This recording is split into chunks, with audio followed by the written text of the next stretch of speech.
Good morning, ladies and gentlemen. Due to COVID-19, Committee of Adjustment public hearings are being conducted virtually but electronic means through WebEx webinar, an online digital platform, and streamed on the Toronto City Planning YouTube channel.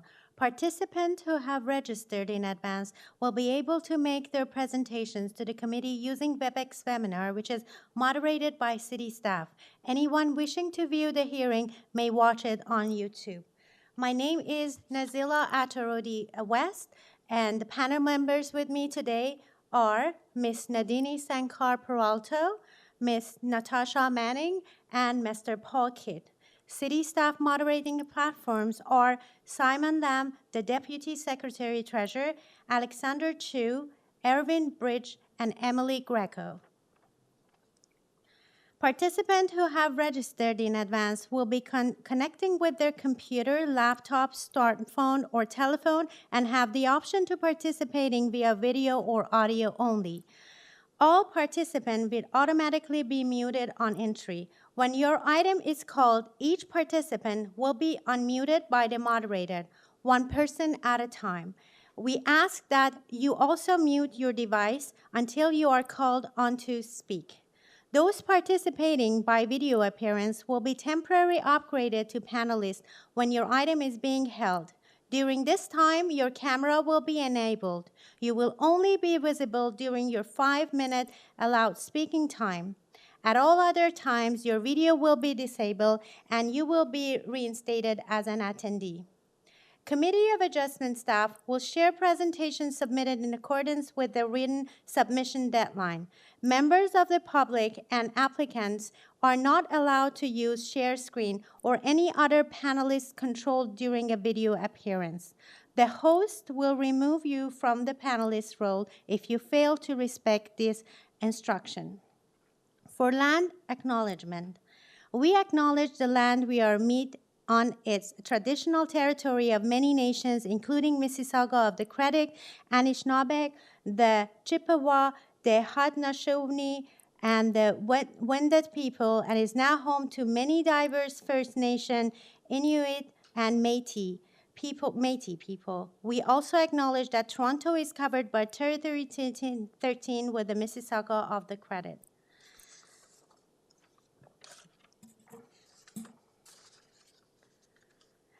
Committee of Adjustment consider application for variance from the provisions of your zoning bylaw that apply to the property, permission to extend or alter lawful non-conforming uses, and consent to sever property to create new lot. Anyone in attendance today who wants to receive a copy of the decision of the committee on an application must submit a written request for a decision by email. Please ensure that you include your name, address, and email address because the Committee of Adjustment and Toronto Local Appeal Body, TLAB, will be sending notification and appeal update by email. If you do not agree with the decision of the committee, you may be able to appeal the decision to the Toronto Local Appeal Body, TLAB, or in some limited circumstances, to the Ontario Land Tribunal, OLT. However, the provincial government recently amended the Planning Act and generally removed rights of third party to appeal Committee of Adjustment decision. As of November 28, 2022, only the applicant, the Ministry of Municipal Affairs and Housing, a specified person, and public bodies, as those terms are defined in Planning Act, are permitted to appeal decision of the Committee of Adjustment. Appeal instructions are set out at the bottom of the decision of the committee. For the hearing procedures, I will call each item in order listed on the agenda. Making your submission when an application is uncontested, the agent or applicant may proceed with their presentation if desired. When the committee does not require a presentation, applicants are to advise the chair should they wish to speak to committee. The committee may ask questions and or take the matter into committee for decision. Each speaker, including the applicant agent, will be given a maximum of 5 minutes to address the committee. I will comment when you are reaching the 5 minutes. When addressing the committee, please clearly state your name and address. Please remember to confine your remarks to the matter outlined in the application. The applicant or agent will proceed first and will make a presentation to committee on the application. Please note that the committee may not entertain revision to a proposal at the hearing today. The committee may decide to defer the application if substantially revised to ensure the revised application is accurate and that all those entitled to notice of the application are informed of the changes. Then individuals either in support or opposed to the application will be invited to speak. Committee members may ask questions of each speaker after they have finished their presentation. When all speakers are finished, the applicant agent has an opportunity to rebut only those issues that were raised by the speakers. This will mark the end of the decision and discussion. The application will then be taken in the committee for decision. So for the morning session, do we have any minute to approve? Madam Chair, we have 2 sets of minutes to approve. Why don't we start with November 18, 2021, and present were Nadini and Paul. So we want to approve the minute of November 2018, 2021. Motion by Nadini, and I will second it because I was on that panel. And It was actually Paul. Paul, sorry. So motion by Nadini, second by Paul, and all in favor, and minute passed. The second one is dated December 2nd, 2021. Madam Chair, present were Nadini and yourself. Okay. A motion by Nadini, and I will second it, and the minute adopted. Thank you very much. So any declaration of conflict of interest from member staff? None to declare. And so, Mr. Deputy Secretary Treasurer, have any deferral request? Madam Chair, through you, we do. We have 2 deferral requests in the morning. Why don't we start with item number 7, 45 Canary Crescent. Okay. So item 7.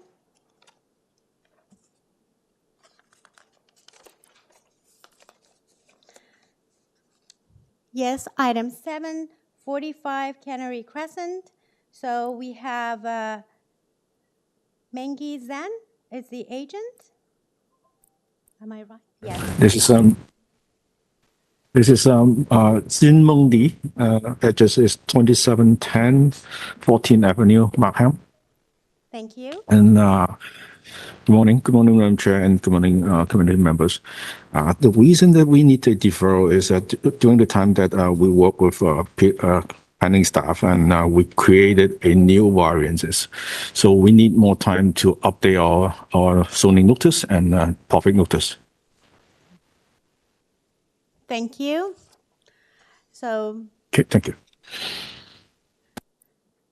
so members?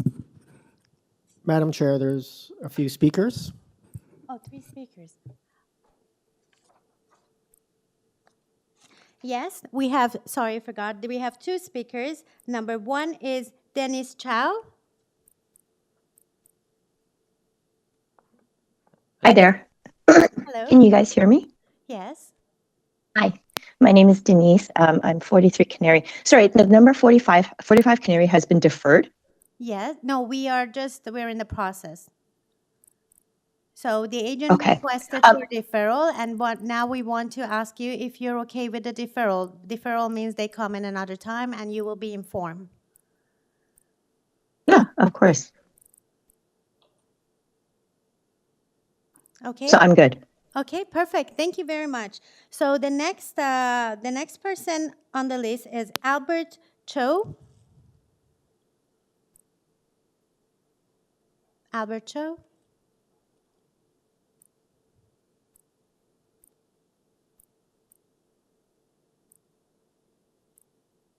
Madam Chair, Albert does not appear to be on the call. Okay, so the next person is not on the call. So members, can I get a motion for deferral? So motion by Nadini Sankar. Second. Second by Ms. Manning. All in favor? Yes. Oh, all in favor. So this application Is deferred sine die? sine die. Yes, Thank you very much. Good day. no problem. Madam Chair, our next item up for deferral is item number 9, 3 Maytree Road. Okay. Item number 9, 3 Maytree. So we have the agent is Mr. Jim Pfeffer. Or good morning, rather. I'm Jim Pfeffer from Macau Architects at 3 Bridgman Avenue in Toronto. And yeah, we'd like to request a deferral. The owner wants to take the opportunity to make some changes to address some of the concerns that have been addressed, made by staff and some people in the neighborhood. And we also want to take the opportunity to correct some misperceptions, I think, that have been presented about this proposal. So. Thank you very much. So we have some people registered to talk on this for this application. The first one is Miss Laura Lamarche. Good morning. Good morning, and thank you for the chance to speak. We accept the deferral because, yes, we hope to consult with the builder as we never had a chance before. So I appreciate that. Thank you. Thank you very much. So second person who submitted is Miss Sharon Groom. Good morning. Yes, I live at 6 Green Valley Road, and I too would be happy for a deferral since I never received any notice of this building proposal. Thank you very much. The third person on the list is Miss Shannon Rancourt. Good morning. Please state your name and address for the record. Shannon Rancourt, 107 Donwoods Drive. Thank you. So are you okay with this deferral?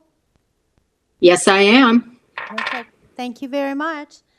So the next person on the list is Christina Panelton. Good morning, Christina. Ton and my husband at 11 Maytree Road, and we accept the deferral. Thank you. Perfect. Thank you very much. So the next person on the list is Manish Nair and Anika Nair. Good morning. Please state your name and address for the record. This is Anika Nair. We live at 2 Green Valley Road, and yes, we accept the deferral. Perfect. Thank you very much.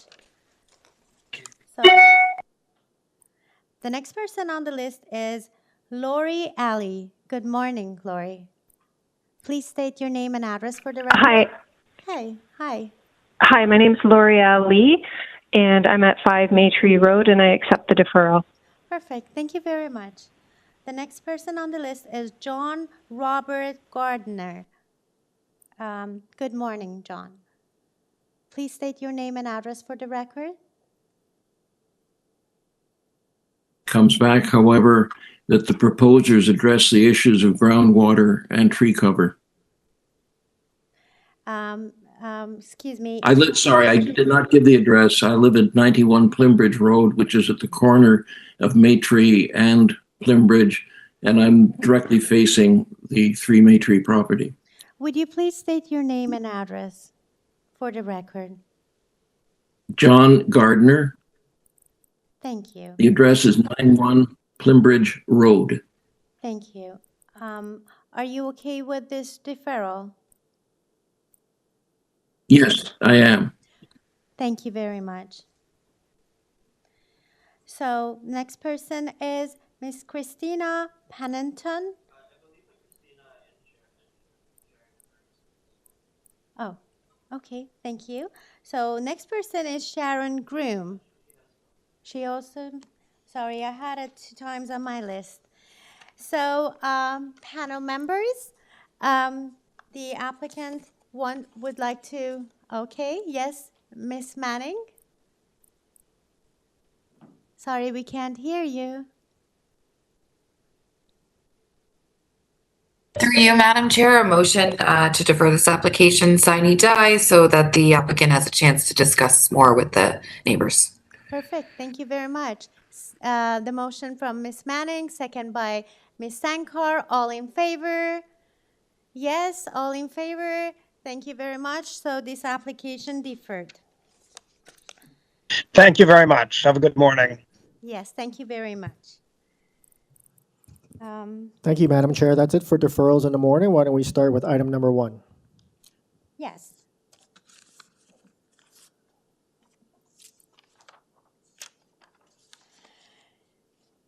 So item number 1, 34 HIGHVIEW Avenue.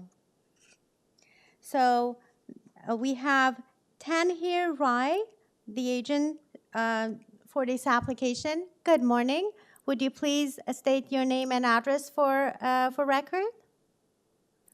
Good morning, committee members and staff. My name is Tanvir Rai, and I'm an authorized agent for the property owners of 34 HIGHVIEW Avenue. Okay, thank you. So you have 10 minutes. Would you like to do any presentation? Yeah, I'll just do a brief summary of our application. So our application is to obtain a consent to subvert the property into 2 residential lots in order to construct 2 new detached residential homes.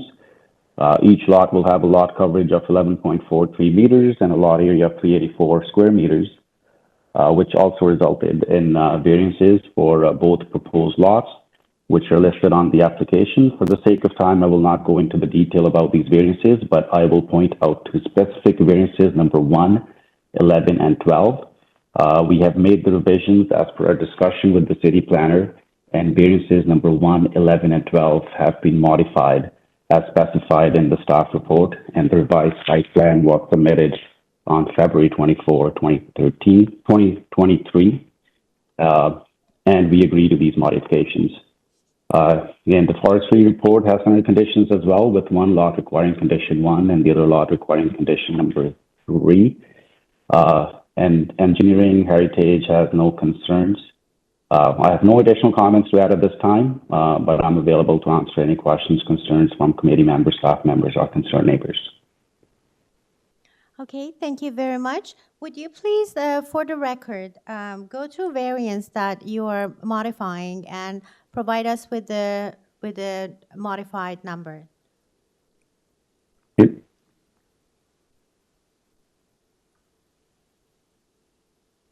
Here for the variances, the modifications included increasing the north side yard setback from 0.61 meters to 1.02 meters. Decreasing the proposed lot coverage from 44.78%, which was initially proposed, to 40%. And we are also proposing increase in the front yard landscaping, which was initially proposed. Excuse me to interrupt you. Would you please say, for example, variance number 1 is regarding north side yard setback. Would you please just repeat it with the variance number and the new number? Thank you very much. Sorry about that. Okay, variance number 1, the required minimum side yard setback is 1.8 meters, and our proposed north side yard setback is 1.02 meters. Thank you. So that's variance number 1, modified to 1.02. That's right. Correct. Variance number 11, the permitted maximum lot coverage is 30%. The proposed lot coverage is 40%. Thank you. And variance number 12, so on a lot with a detached house a minimum of 50% of the front yard must be landscaped, and the proposed front yard landscape area is now 45%. Thank you very much.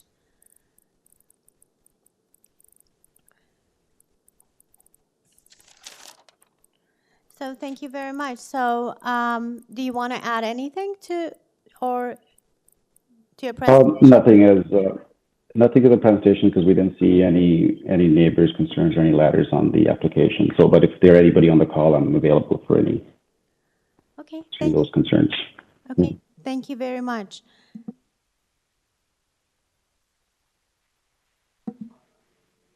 Okay, so members, do you have any question or comment or any motion? Mr. Kidd? Thank you, Madam Chair. I think this is an appropriate proposal for development in this neighborhood, and it meets the 4 tests. I'd like to put forward a motion to accept the application as revised. Now, those changes have been read into the record. Do you want me to repeat those? No, thank you very much. We already know that. Okay. Okay. So accept the revised application as has been read into the record by the agent, and I'd like to make that conditional to the standard consent conditions set out in the planning staff report dated March 2nd, 2023. Yes. And subject to forestry condition, and also subject to the standard conditions set out in the engineering construction services report dated January 23rd, 2023. Okay. That's my motion. Thank you. We have a motion for Mr. Kidd. So do we have second? Yes, Ms. Sankar seconded. All in favor? Yes, all in favor, unanimously. So this application approved. Thank you very much. Thank you, committee members and staff members working on this file. Thanks. So now we are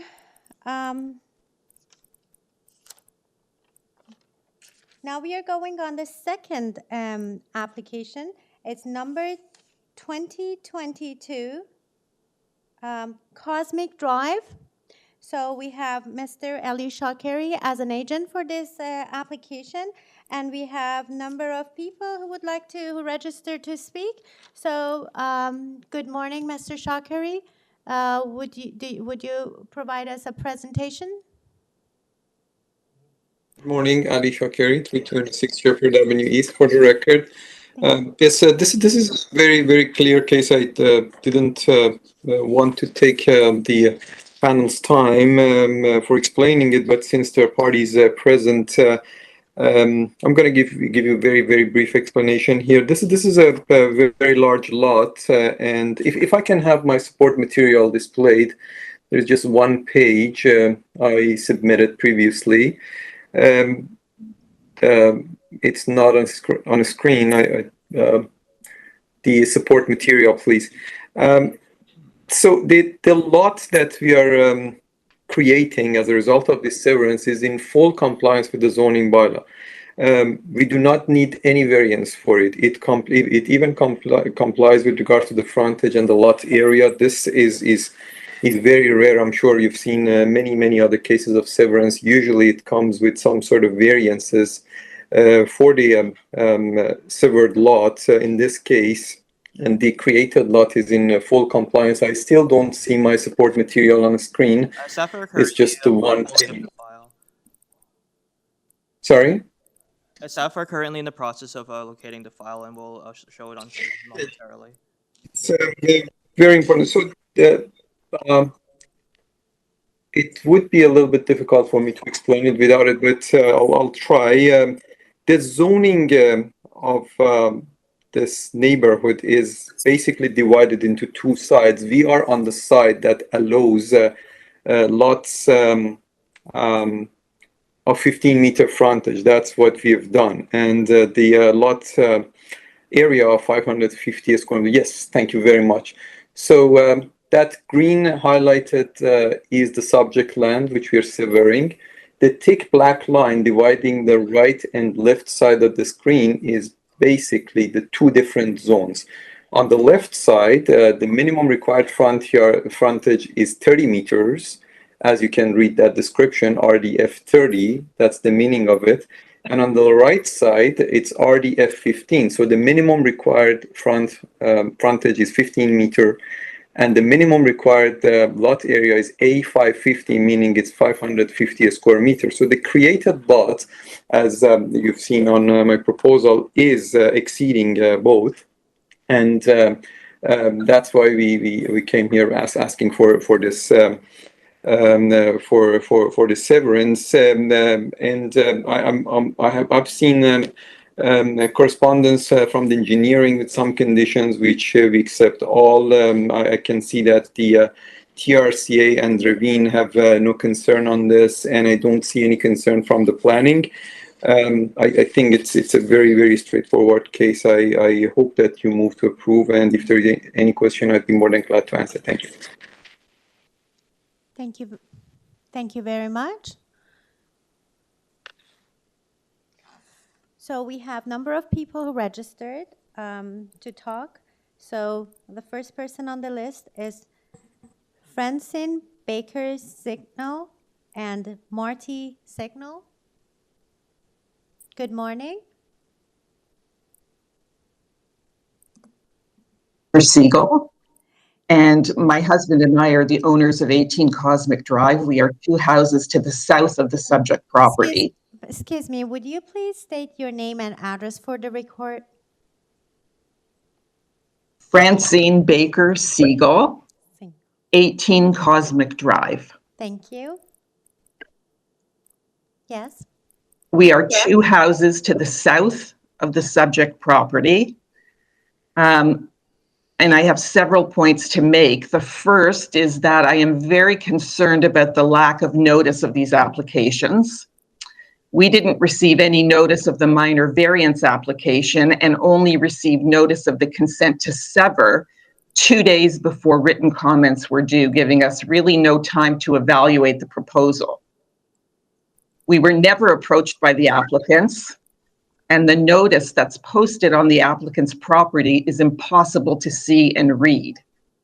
The picture that's taken of it, that's part of the applicant's supporting documents, is completely deceiving. It's a close-up of the notice, but it doesn't give any perspective of its location from the sidewalk in front of the property. If you look at the site plan that was included with the consent notice and turn it so that Cosmic Drive is to the south of the page, you'll see a rectangle hatched with an X.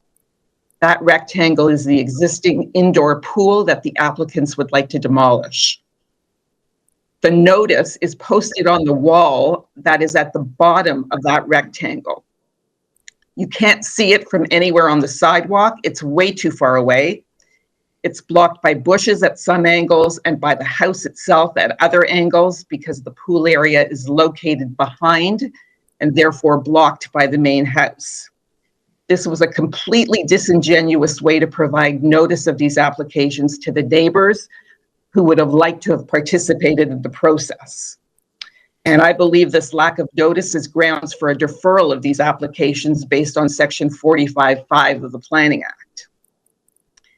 In terms of the actual applications themselves, there are 4 streets in our neighborhood that are known for their extremely wide lots and that therefore carry a certain prestige and value.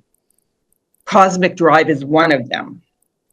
The even-numbered lots on the west side of Cosmic, from number 6 to number 30, all have at least 30 meters of frontage.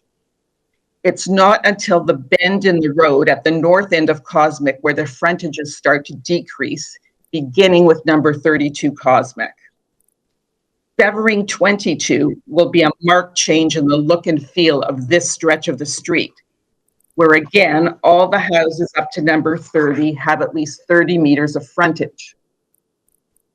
The proposed house on a 15-meter lot will look completely shoehorned in and out of place among the wider lots.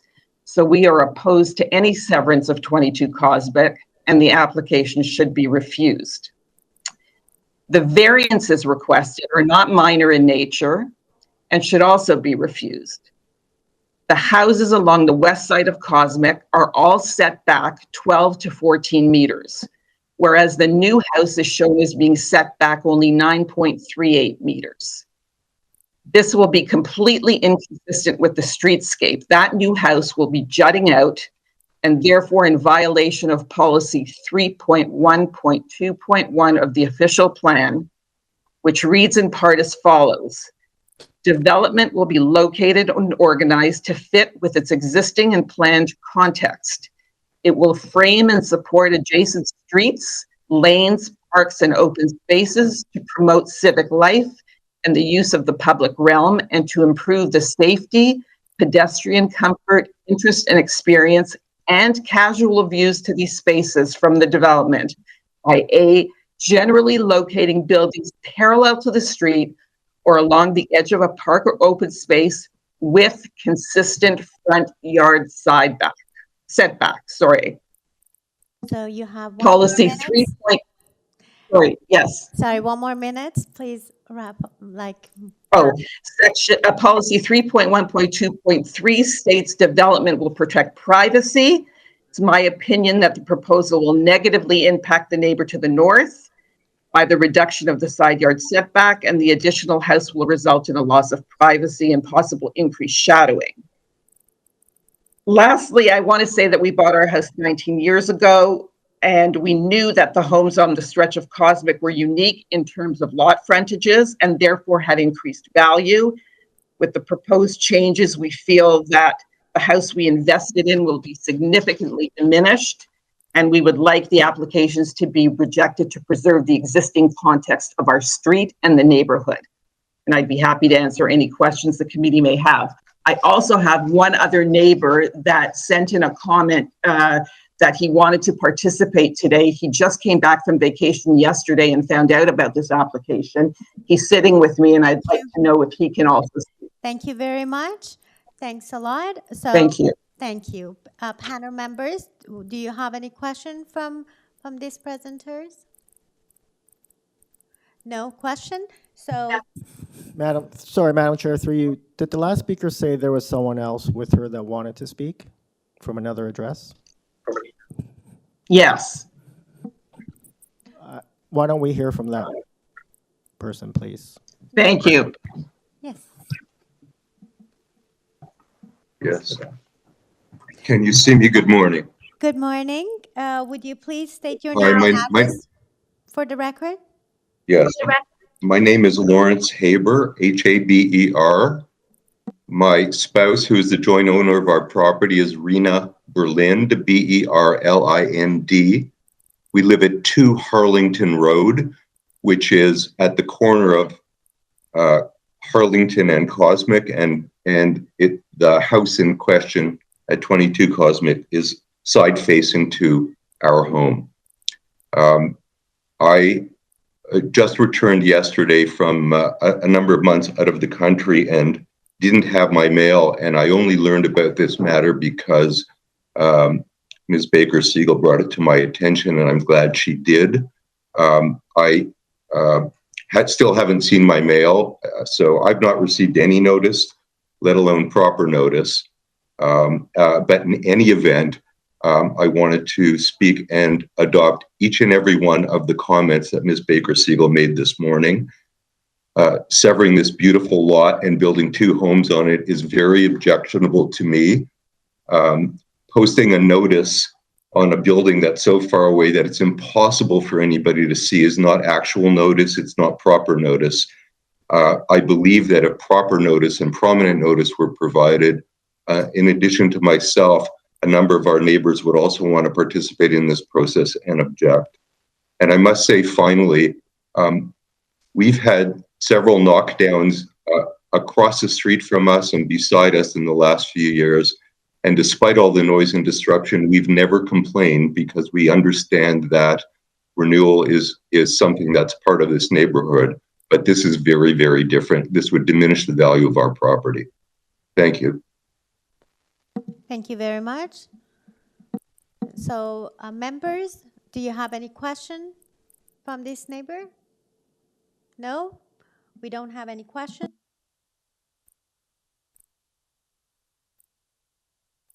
So we have next speaker on the list, Yaming Wu.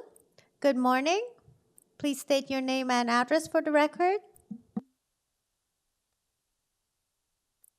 Hello. Can I start speaking now? Yes, good morning. Please state your name and address for the record. My name is Yamiu. I'm living at 20 Cosmic Drive.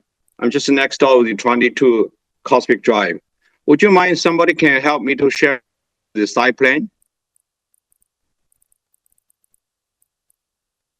Enlarge it and screw up. I want to see my house is above the 26 Cosmic. Yes, okay. Enlarge it, please. Okay. Thanks my neighbors to point some of the concerns about the downgrade the value of our properties if the land was severed into 2 residential lots, of course. Okay, one of my concerns, from this layout design, obviously, the 26 proposed the doubling, the main building front line, the setback is nearly 7 meters, okay, less than my properties. Okay, if consider the porch is nearly 10 meters ahead my buildings. That means my buildings is just at the north side of the 26 one, okay, will be all in shadows. And of course, all the front facade will be overlooked by this new proposed building. I don't think they have respected my, the privacy of my family, my houses. How can this design being proposed by the neighbors? Okay. Second, about the openings. Currently, there are only 2 openings at the very tight area of the junction of the Harlington Road and the Cosmic Drive. According to the new proposal, there will be 3 road openings at this T junction. Okay, we seriously have concerns about the traffic safety issues. And of course, about the posting of the signs, as my neighbors pointed, I haven't seen any of these signs posted, okay, which can be seen from the street and the sidewalks. I don't know how or why somebody want to hide something. Okay. I also find some of the document which was received by the community in the December 5th is in regarding the proposed no side yard of 1.4 meters, but the minimum the law requirement is 1.8 meters. Okay, I guess the proposal of the 1.4 meters is because they want enlarge the frontage of the 26 Cosmic Drive to be 15 meters, which they thought the community maybe kept the possible to approve the new land. But the law is law. The law is clearly the 1.8 meters. Why somebody want to change it, request to revise it? Okay, this is my concerns. If it's 1.4 meter, it's only 4 in large frontage of the new building. I please the community not to approve such kind of the request for variance. Generally speaking, the two fast application will totally destroy the view of the street. Okay, the relationship of the neighborhood, as well as downgrade the value of the whole of the houses along all the streets. And all the above are my comments for today. Thanks for the committee. Thank you very much. So, members, do you have any question from Mr. Wu? No question. So we will go to the next speaker who registered, Ms. Melanie Bogorsh. Good morning. Please state your name and address for the record. Melanie Bogorsh, 11 SAINTFIELD Road. Good morning. Good morning. I'm one property south of Cosmic property. on Sandfield, so my backyard is just facing Cosmic. And I too, as the neighbor stated, was very surprised to get a notice about today's meeting, having never known any application was ever made. I'm in full agreement with the neighbors. We moved on to Sandfield 17 years ago. The reason we chose our home was because the lots are 100 feet wide, very unique in our neighborhood, for the privacy and the unique feel of the area, and love having our privacy. And I also feel that the value is going to go down. We're going to land up splitting property, which in my opinion should not be split because it's very unique to find these beautiful 100-foot properties. And we're going to land up, if you pass this, we're going to land up with 2 deep, narrow homes.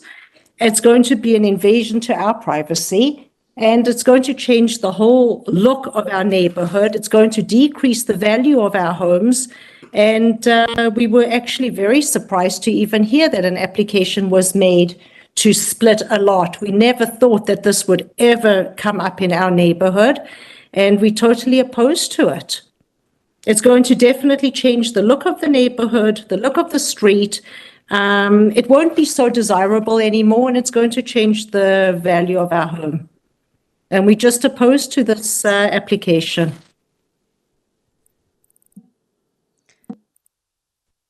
Thank you very much. So members, do you have any question or comment? No question? Okay, thank you.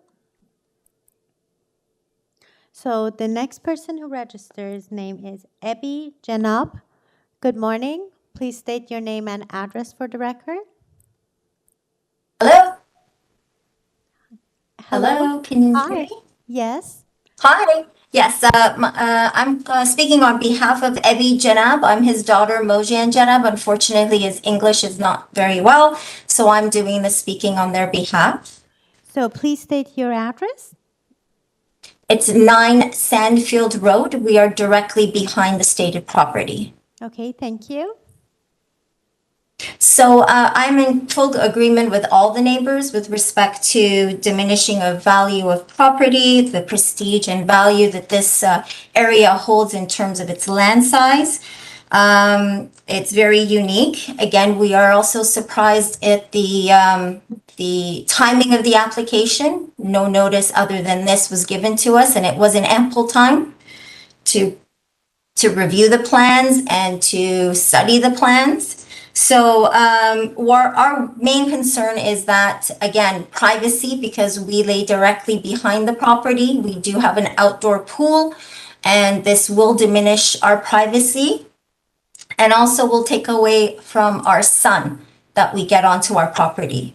There is an opening now in that area that they're going to build a new dwelling on, and that's going to completely take away our sun and light. And that's it. Thank you. Thank you very much. Members, do you have any comment or question? No comment? Okay. We will go to the next person who registered is Paul B. Scargo. Good morning. Please state your name and address for the record. My name is Paul Scargle. I live at 32 Cosmic Drive. My wife and I own that property. We are just to the north of it on the same side as my neighbors have noted. We are opposed to this application. It's not in keeping with the fabric of the neighborhood, as my neighbors have articulated very well. The existing lot is a beautiful large lot with a balanced architectural home, and the proposal removes the side entrance to the garage of the existing home and makes the garage come out towards the street, changing the look of the classic house that was built there. It's inappropriate in terms of the shadowing and impact it will have on the neighbor to the north. It's also inappropriate and disingenuous for this new owner in the neighborhood to come in and ask for the committee's assistance to expedite their application to sever these lots when they don't come before this committee with clean hands. The area underneath the numbers 26 on your screen had previously been a forested area with substantial trees all along the northern lot line of 22 Cosmic Drive. Without a permit, these owners removed all of the trees where they now propose to build this house sticking out towards the street. I've asked Toronto Forestry if any permit was applied for or obtained, and they've advised me there was not any permit granted for the removal of the substantial trees where they now propose to build the new home. These trees were inappropriately removed and an investigation is ongoing. I would ask if this committee is not going to wholly reject the application, that it defer it until Urban Forestry has made their final determination, because currently they can't see what is on the ground or in the ground because of the snow. The councillor has been notified of this matter and is interested as well. And I would ask that the matter be deferred if it isn't going to be refused, because they should not be able to benefit from their actions of what appears to be the illegal removal of a large amount of trees along the northern lot line of the existing lot. Thank you. Thank you very much. Members, do you have any comment or question? No question? So the last person registered to speak is Tom Sprack. Okay, so no, there is no one else. Oh. Tom is through you, Madam Chair. Tom is with item number 3. Thank you very much. So we would like to ask the agent to come back and answer the concerns of the neighbors. Mr. Shakari. Yes, Madam Chair, I noticed a number of objections regarding the lack of notice, but looking at the size of objections from the neighbors, it seems like everybody is very well informed. We did do everything according to the procedure. We signed the post, the photos were sent to Committee of Adjustment staff, and they accepted it. And I think with that respect, everything is in order. If I can have my support material displayed again, the lot under the discussion, again, we are not asking for any variance for it. It's on the north side. And this lot, I heard from a number of the neighbors that the neighborhood is consisting of 100-foot lot frontages. This lot has 130-foot frontage. So what we are exercising here is to severing into two and creating a lot that is in full compliance with the zoning bylaw. And by that, we are basically in keeping with the character and with the intention of the zoning bylaw and planning. And the planning department, by the way, we have the mercy of them, so they have no objection on it. I mean, in many occasions, we have to ask. I mean, if not all, we have to ask for some variances. We are not asking for any variance here. So now, if you pay attention to the lands that are on our north side, part of the Cosmic Drive, they are smaller lots. So what we're creating here is in keeping with the character of that portion, while it is different than the ones that are on the south of that line. And that's the reason behind it is that there is a different zoning. So we are on a different zone, and the other objections coming are from the other zone, most of them at least. And again, what we created is in full compliance with the zoning bylaw.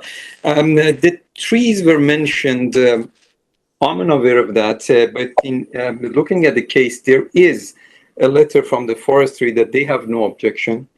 And even if there was some issues with the existing trees or previous trees or whatever the case is, that I think is irrelevant to a minor variance application. We are to begin with, we haven't even filed a minor variance application for that lot. And again, some of the oppositions are not even from the adjacent lots.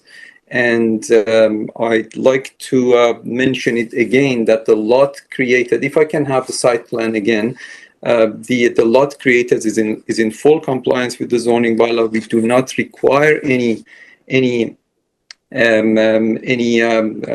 variance, and yes, we have moved the line enough to create the lot size as big of a lot size that does not require any variance, and it fully complies with the required frontage, minimum frontage, and the required minimum lot area, and it actually exceeds that.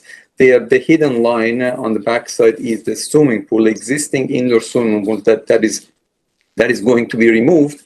If we switch back in the last minute, just switch back to my support material.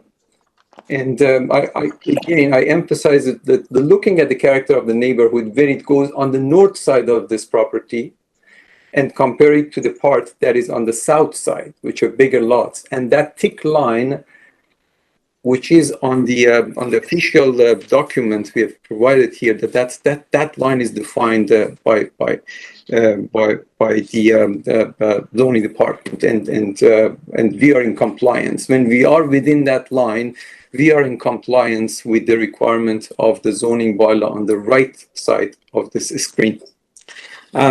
If there is any question, I'd be more than glad to answer, but I really hope that the panel moves to approve this. Thank you. Thank you. So, panel members, do you have any question for the applicant? Any comment? If not, any motion?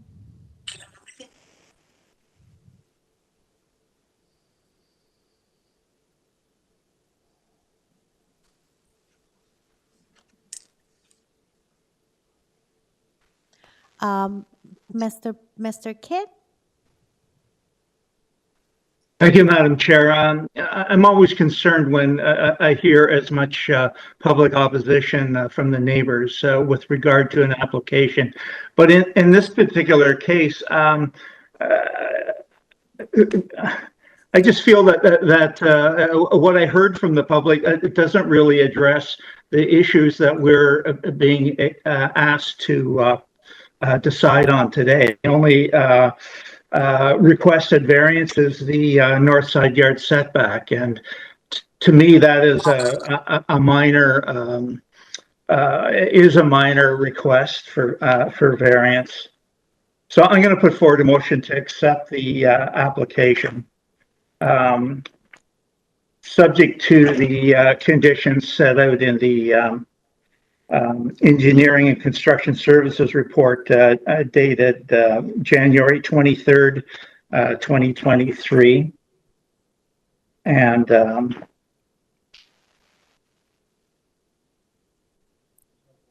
so there's no forestry engineering report? I'm just taking a look here. Yeah,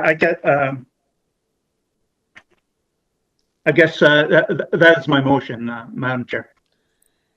So we have a motion from Mr. Kidd to approve this application and just subjected to the engineering standard engineering report and with no forestry.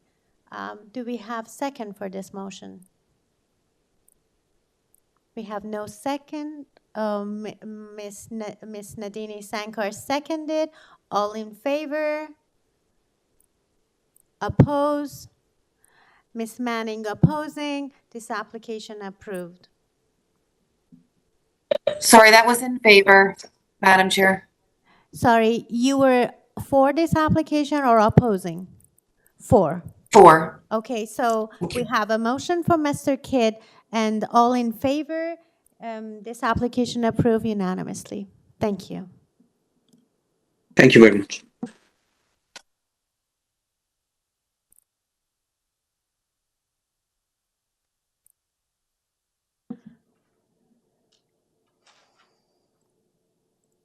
Now, application number 3, it's 71 Glenview Avenue.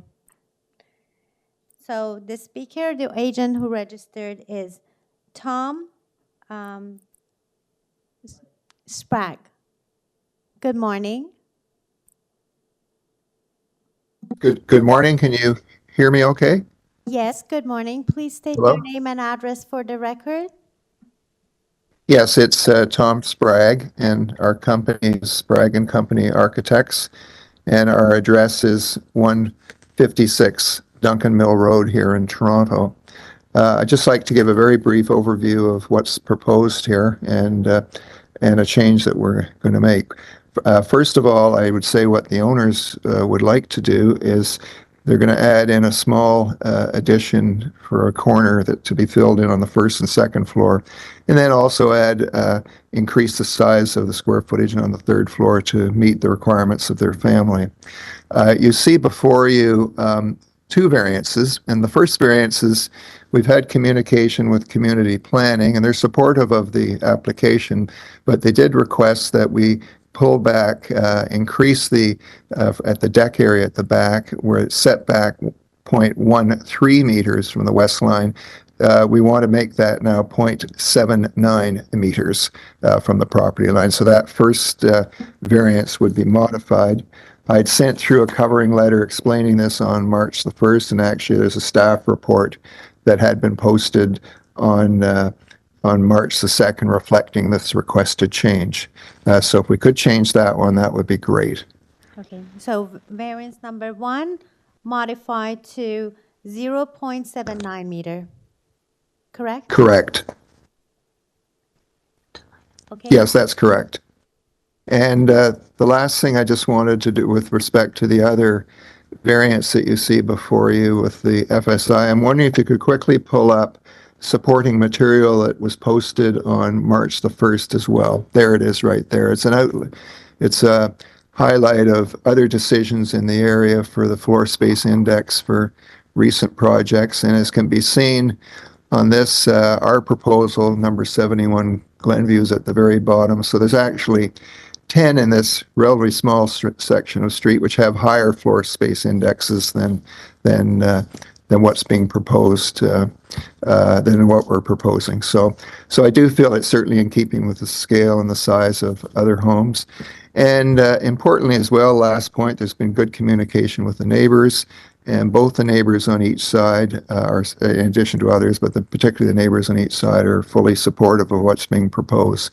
So just in summary, I do feel it's a reasonable request, and I think it's an appropriate development. Thank you very much. So are you also aware that staff also had a condition of tied to the site plan drawing? Yeah, no, that's totally fine. That's what we discussed. So that's fine to do that. Sure. Thank you very much. So members, do you have any question? No question. Are you ready for a motion?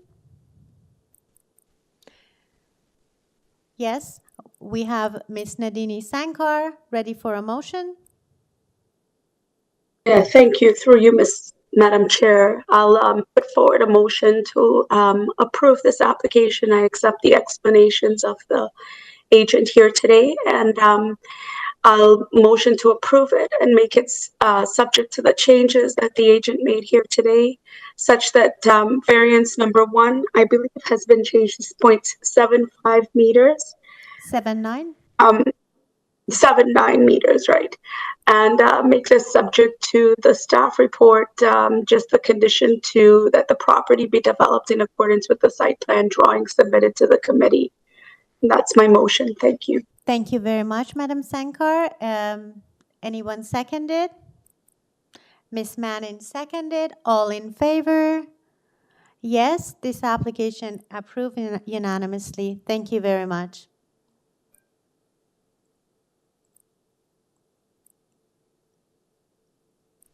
So So now we're mooted. then application number 4 is number 6 Sonata Crescent. We have Mr. Mehdi Ajvan registered to speak. Good morning. My name is Nushin Mozaffari. I'm here on behalf of my client, owner of 6 Sonata. Good morning. Could you please state your name and address? It's Nushin, Noushin, Mozaffari, Mozaffari, from Hyphen Studio. Thank you. So, would you like to do a presentation? Yes, sure. Before I do my presentation, I should announce some improvements on the application. Okay. Yes. Variance number. Please. Variance number 2. I just want to say, should I go please, ahead? yes, please mention which variance and what is the modification. Thank you. Okay. Variance number 2 is reduced to 35%. Variance number 5 reduced to 4.48 meter. And variance number 7 and 8 are eliminated. Thank you. Okay, if I want to give you a brief explanation about the application, variance number 1 and 3 are for the width of driveway and the width of vehicular entrance through the main wall, because we are proposing a 3-car garage here, which is very reasonable and expected for wide lots like this. And I should mention that we don't have any landscaping or soft landscaping variance. So only the width of driveway and vehicular entrance is a variance. Also, we have made the driveway narrower at the front, and it widens up when it approaches the main wall of the building. Variance number 2 is for the coverage, which is reduced to 35%, and it's similar to other approved cases in the neighborhood. I have provided some similar cases in my presentation material, and if you take a look at those, there are many cases that are approved even with higher number. And I should mention that the lot area of this application is the smallest in this chart, the first one. And as you see, the other case was approved for 37%, and we are asking for 35%. Other important point that I should mention is that we are not asking for any variance for the length, height, or setbacks. So the building is generally within the allowed building envelope, and it's very generous in regards to the side setbacks. Variance number 4 is for the height of entrance. We are asking for a feet more than allowed, and since the steps and the entire porch of the building is pushed inside the building, it reduces the impact of this extra height. Variance number 5 is for the encroachment of the rear deck. I should mention that the height of deck is less than 1.2 meters, so its projection from the main wall is not a variance. But since this is a shallow lot and we have limited depth here, its encroachment into the required rear setback is a variance. Also, this side setback of the deck, which is aligned with the building, is more than required. And in a meeting that we had with our neighbor at 8 Sonata, we agreed to have a 6-foot high privacy screen on the north side of the deck to ensure that his privacy and overlooking concerns are addressed. And the last one, variance number 6, is for 3-story. And as you can see on the application, our proposal is 2-story. This variance is only for the mudroom area, which is in between the basement and the main floor, and only that area is considered as 3-story, and the rest of the building is 2-story. You have 1 more In minute. general, okay. As I explained, I believe this is an appropriate and reasonable proposal for this neighborhood, and it meets the 4 test, and that's why we are seeking committee's approval here.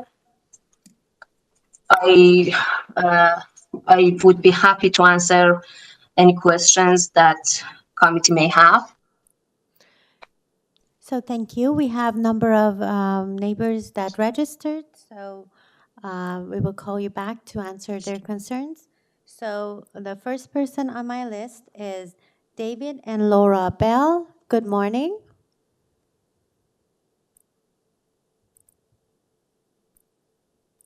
Good morning. Good morning. Please state your name and address for the record. David and Laura Bell at 5 Sonata Crescent, and we are directly across from the proposed house. Yes, you have So- 10 minutes to do your 5 minutes to do your presentation. Okay, thank you very much for hearing our concerns.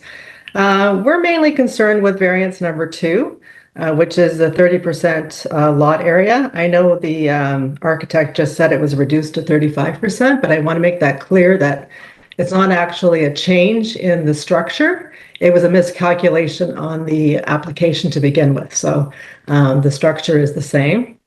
And because of that increase, there's a very large house, over 5,200 square feet, that is going to be going in. The houses on this street are approximately 3,000 square feet, some might be a little bit less. So a 5% increase in the variance is equivalent to about 385 square feet, which is pretty significant. That large house will definitely have an impact on the streetscape and is unique to our street. There is no house that large on our street, so it definitely will be unique, you can say. It's also on elevated land at that point, so it definitely will be more imposing than the other homes on the street, and will be higher, and it will dwarf other houses. And we're a little bit, we might think that it might affect our value and the aesthetic of the neighborhood.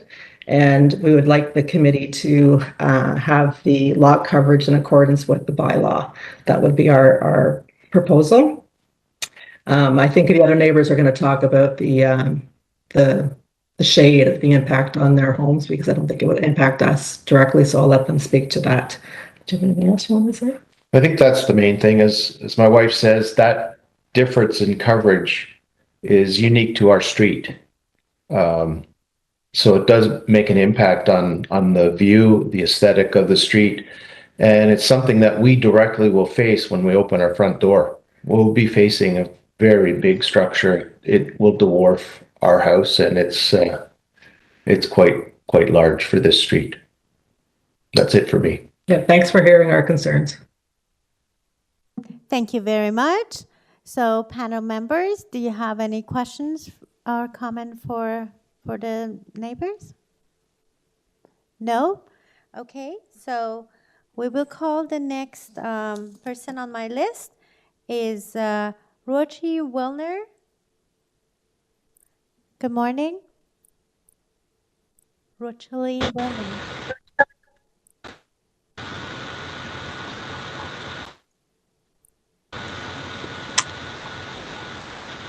Good morning.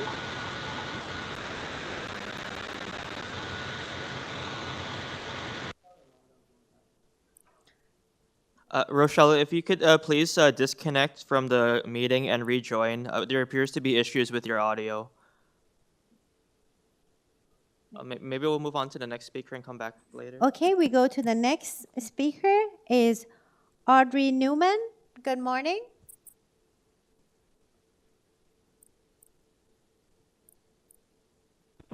Audrey. Hi, can you hear me okay? Yes, good morning. Hi. Hi, please state Good your morning. name and address for the record. Okay, so for the record, it's Audrey Newman at 8 Sonata Crescent, which is next door to this proposed building. And I'm speaking on behalf of my father, Thomas Newman. Yes. Okay? Yes. So I'm going to just start off with just to go over the points that were just raised, and then I'll do a quick overview. So the first thing that everybody's raised is the coverage. I do agree with that the allowable by the bylaws 30%. The house at 8 Sonata Crescent is a typical house on the street. This was actually the first subdivision by E.P. Taylor. It was done by E.P. Taylor, first subdivision actually in Toronto. The homes, my father bought this house in 1969. He's been living in it for 54 years. It was the first house when actually it was farmland to the other side. This is his first and only house, and, plans to remain there for, the rest of his life. So this is a very, very important issue for him. It was mentioned that there was a meeting with my father at 8 Sonata talking about, and I had a little bit of trouble understanding, but I think what was said was that a 6-foot fence was going to be put up on his side. Was that correct? Did I hear that correctly? Do you know? So if that's the case, I just wanted to make the point that nothing had been agreed or approved by my father. We're not in agreement with this. So as it relates to coverage, all the homes on Sonata, or like it was mentioned before, they're all about the 3,000 square foot. This would be the only home of this size. Some other examples have been given by the applicant on other streets. There's only a few streets in the area that have larger homes. The lots are double the size. Between at the sides of the homes, there's a much greater space. So with respect to 8 Sonata, one of the biggest issues is going to be the shade that this structure is going to create on the property at 8 Sonata Crescent. The shade study, by the way, was only released yesterday at the end of the day, which has not given anybody any opportunity to actually look at it, understand it, have anybody to look at it, and to properly respond to it. So as was mentioned before, this is something that I think was a little bit premature, possibly to have this hearing, because the notice was given slightly late, and with this shade study coming out, which is a big thing. This shade study also shows only March and September between the hours of 11 a.m. to 3 p.m. The most relevant periods when people spend the time in their backyards in Toronto because of winters, etc., were not dealt with at all in that study. None of the summer months were dealt with, and neither were any of the other times of day, which I think is crucial. For 8 Sonata Crescent, this house is showing that it is going to take away all of their sun for most of the day, if not all of the day. So it is a huge impact. The deck that's being proposed is raised and is 10 times the size of what is allowed. That is a huge, that's not a minor variance, that's huge. I know that something was mentioned, but I didn't get the number, that something was being reduced in variance 5, which pertained to the deck. But I don't believe that it was reduced very much. So if I'm wrong, you can correct me on that. But as it stands, the deck that they're proposing is 10 times the permittable amount. The permittable amount is only, they're asking for 35 square meters, which again is 10 times the amount allowed. So the other thing that I wanted to mention is that this whole street This whole area has been around for a long time. Nobody has built a new huge home on the street. This house is going to look very out of context and inconsistent. I know the other areas that were listed by the applicant, or the other streets, sorry, are not at all like the houses on Sonata, and we're not within some of the first streets. That was an add-on to the area on the other side. So when number 8 and number 6 were built, it was actually farmland past number 8. Number 8 on that side was the last home, and homes on the other side, any of these bigger homes are on other streets. And again, I think the most important issue on that is that those lot sizes are much, much bigger. Your 5 minutes is over. Is there anything else you want to add? No, I think that's probably, those are really my main points. So I thank you for considering, and hope that you will at least modify and reject the huge increase in size. Just a quick question. Thank you very much. No, thank you. Just a quick question. You mentioned something regarding the agreement that the agent had with your father. Would you please repeat that?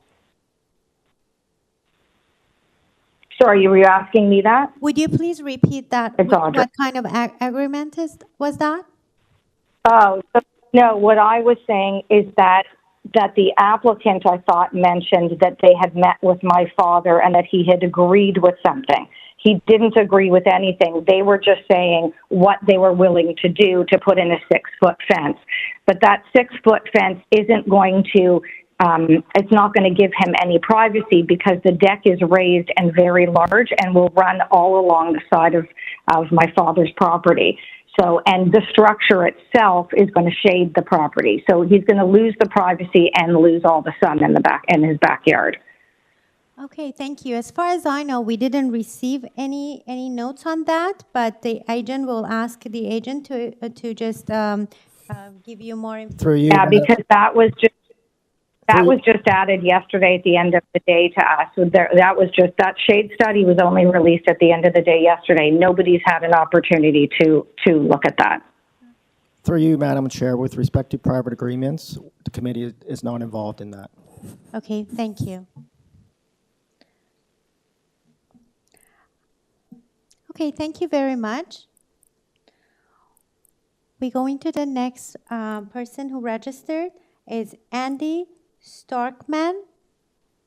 Good morning. Hello. Good morning. Please state Hi, your how name are and you? address for the record. Yeah, my name is Andy Starkman, and I live at number 4 Sonata Crescent, which is the house on the south side of the proposed new house. I have lived there for over 50 years, as a lot of people on the street have.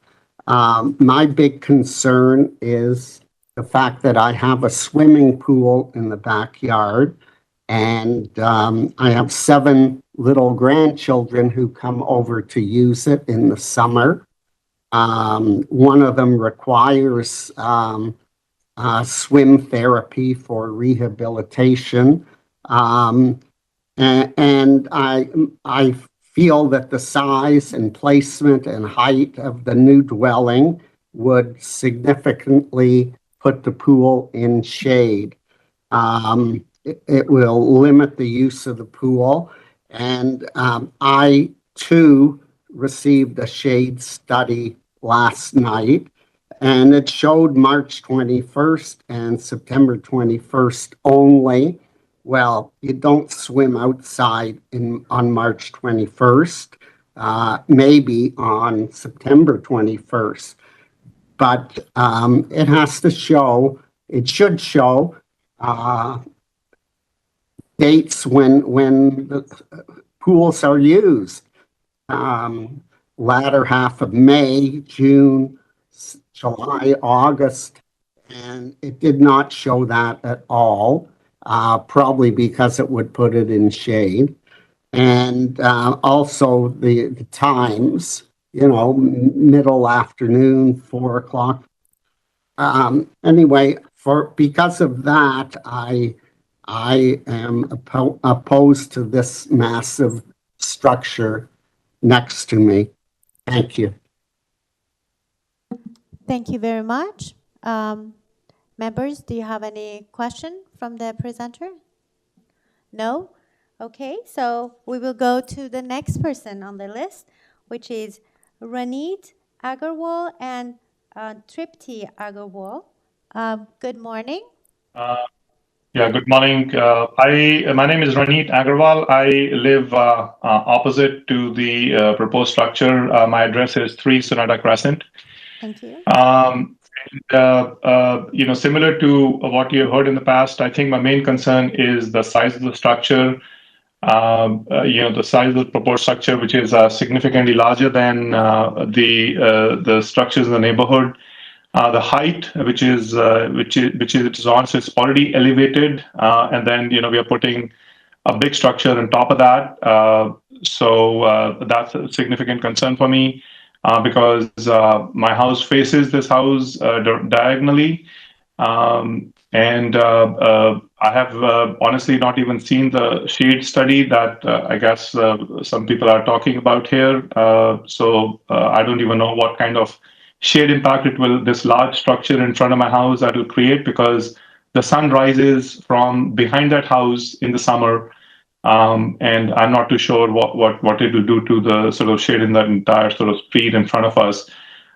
So my main concerns are the impact on the aesthetics on the street, the largeness of the house, which is almost like double in size than what we have normally in our street. The proposed variance from 30 to 35% coverage, I guess, is a big concern as well, just because of what it creates is a huge structure in front of us. The sun landscape, the sun shade is a big issue for us because, again, we don't want to be negatively impacted, which it seems it will to all of us in our neighborhood. Just because the house is elevated already. So that's my concern as well. So I'm opposed to this proposed structure. I'm happy to, if the committee has any questions, I'm happy to answer. But those are my concerns. Thank you very much. Committee member, do you have any question or comment for this presenter? No comment? Thank you. So we would like to go back to the second person on our list, Rochelle Wilner. Rochelle Wilner? Yes. Good morning. Please state Yes. your name and address. Rochelle Wilner, 156 Banbury. Yes, you have 5 minutes. You can. My family. Thank you. Since 1970, children and grandchildren have enjoyed and are enjoying our respected the fact that the integrity of this neighborhood has been years, but all that is about to change. Speak about the proposal made to the committee to tear down and that was through the public hearing. No. So House is practically in my excuse me. backyard as it is directly behind. Sorry for interrupt you. We just hear a broken voice. Would you like to? That's what I'm hearing too. Okay, so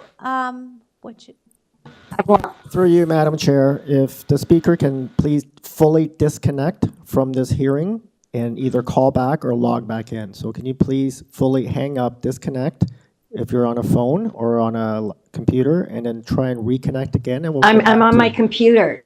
Are you on your computer? Phone number? I'm on my computer. Okay. Do you have a phone that you can call from? In and out as well. That's also a problem? Of course. Okay. We have a phone number that starts with a number 4. Is that your phone number? Yes. Can you try just calling in with that number? Yes. In the chambers where can I call 4? We can't, I'm not, unfortunately- can I? It's very choppy. So if you need more time, we call can in. go to next presenter, and you can, meanwhile, you can call our number, and then we will bring you back after the next person. Is that okay? Okay, thank you. Perfect. We will Thank you. call you back. Thank you. So the next person on my list is Beth Hurst. Good morning. Thank you for this time. Good morning. Please state your name and address for our record. 54 Banbury Road, which is the back-to-back neighbor of the proposed property. And I am could you please state your name? We didn't hear the first of conversation. Could you please state your name as well? my name is Beth Hurst. I'm speaking on behalf of myself and my husband, Sanford Borns. Thank you. We're at 154 Banbury Road. That means we are the back-to-back neighbors for 6 Sonata. And I'd like to speak to the requested variance for the site coverage, which is the 35% site coverage. This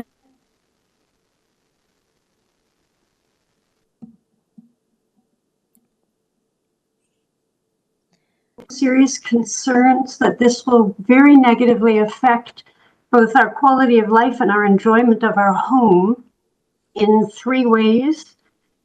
The size of the proposed house will significantly increase shadows across our backyard garden and the back of our house during the seasons and the times that we make peak use of them.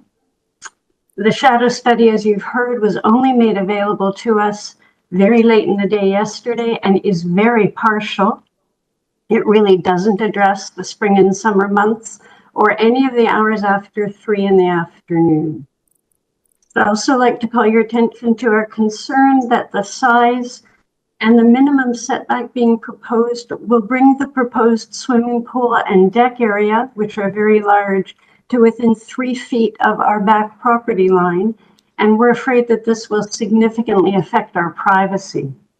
We do use our garden and our backyard extensively, so this is a very significant concern for us. We're also concerned that the size of the proposed house and the addition of that large pool and deck area is going to negatively impact the tree canopy.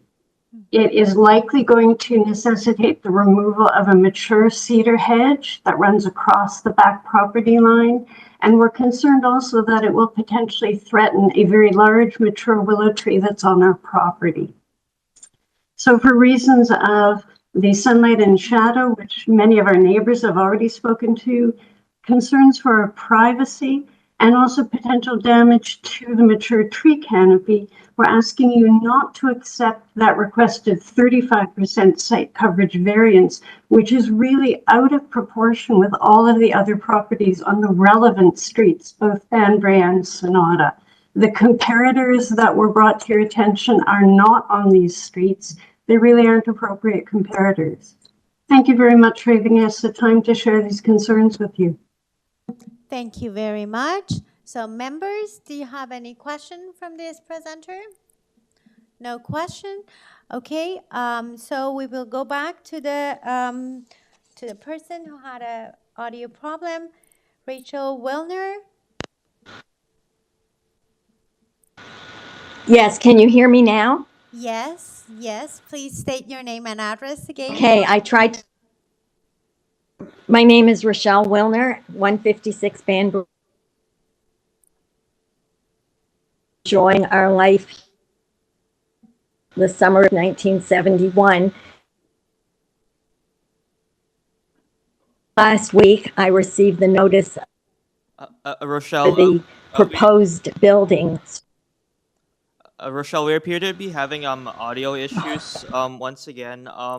What I could do is I will try to call. I will try to call the number that you've registered with, and I'll put you on speakerphone, and then you can communicate your statements through the call if you would like, if that's okay with you.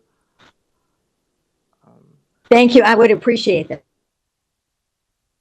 Please disconnect from the video, the WebEx meeting, and I'll call you momentarily.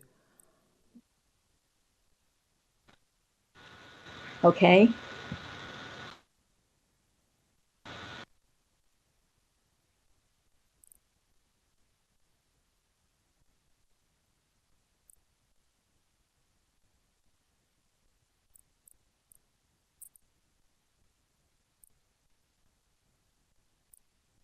Hi, Rochelle. Okay, you are now on the speakerphone. If you could please try to speak. Thank you. That's much better. I'm sorry for the problem. Do you want me to start over? Yes, please. Yes, please. Hello? Yes, can you please start over from the beginning? Yes, of course. My name is Rochelle Wilner, and I live at 156 Banbury Road, and I've been here since July 1971. We've always enjoyed the integrity of this neighborhood as it has been maintained and respected. But I fear all that is about to change. I just learned last week when I received the notice of motion for this hearing about the proposed rebuild at number 6 Sonata. It is practically in my backyard as it is directly behind my immediate neighbor to the south. Supporting information to this application was sketchy at best, with important information appearing as late as yesterday afternoon. All of the houses in this immediate neighborhood, including our street and the neighboring streets, are approximately 3,000 square feet. The submitted proposal is for a 5,200 square foot structure at a height of 33 feet. Most of the houses in the neighborhood are approximately 25 feet tall. The request is to have the rear setback only 29 feet from the boundary. The current setback is 45 feet.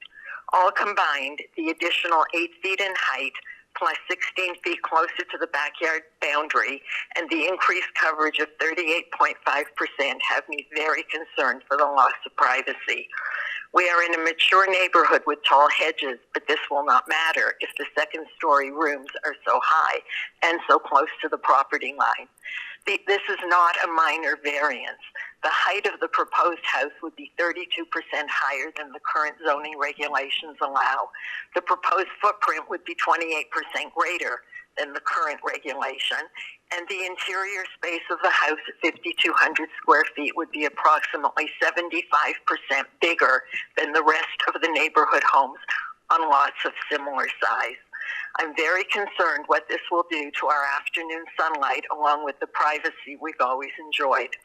Just yesterday afternoon, a shadow study was posted for us to review. This limited study does not alleviate any of our concerns. It merely confirms them. The diagrams are drawn only for the March 21st and September 21st solstices and only for the time between 11 a.m. to 3 p.m. Would this have been extended, particularly for the summer months, it would have shown considerable shadows and shade covering our backyards on this side of the fence, along with my neighbors to the south for mid-afternoon sun. This would be a dramatic change, and this selective reporting did nothing to alleviate concerns. We use our deck all spring, summer, and fall. I've never had to worry about early shade or privacy issues. The same shadow study shows 4 photos of other homes in the broader neighborhood that are likely meant to show that there are other larger homes appearing in our vicinity. It is important to note that none of these homes are on any street visible from our properties, and there has been no supporting documentation provided. What size are the properties on which these houses are built? How big is the footprint of each house relative to the size of the property?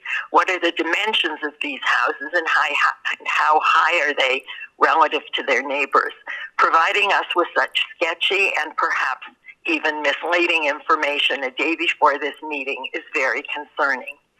Another piece of information that was posted this week was notable. The plans for this house were created in December 2019, over 3 years ago, and clearly not designed for this particular property. There are other properties in the vicinity that are much larger than ours, such as the one at 60 Sandfield, that would be far more appropriate for this size home. Should the proposed house be approved, we will lose much of the quality of life we have enjoyed for the past 50 plus years. The added height and width, coupled with the flat roof box style structure, will be very imposing and invasive and unlike anything else on comparable lots in our community. I would like to think that this committee will take our concerns seriously, as it has potential for a tremendous impact on our neighborhood. For the reasons I have just outlined, I urge the committee to reject the requested variances, particularly the size and height of the proposed structure. Thank you for your consideration of this very important issue that will seriously impact our neighborhood, and thank you for affording me this opportunity to address you this morning. Thank you very much. Members, do you have any questions or comment for this presenter? No questions? Okay, so we go to the next person on my list. Is Stanford Borens. Good morning. Madam Chair, Sanford and Bathurst has spoken on it. Good morning. Would you please state your name and address for the record? I'm Sanford Barnes at 154 Banbury Road. My wife, Beth Hurst, has spoken on our behalf. Thank you very much. Good morning. Please state your name and address. Madam Chair, Sanford was stating that his wife has already spoken on his behalf. Yeah, you can move on to the next, unless Sanford has anything new to add. You can move on to the next one. Do you have anything to add to your wife comment? That's fine. I'm fine. Move on to the next neighbor. Perfect. Thank you very much. So the next person is Louise Payne. Good morning.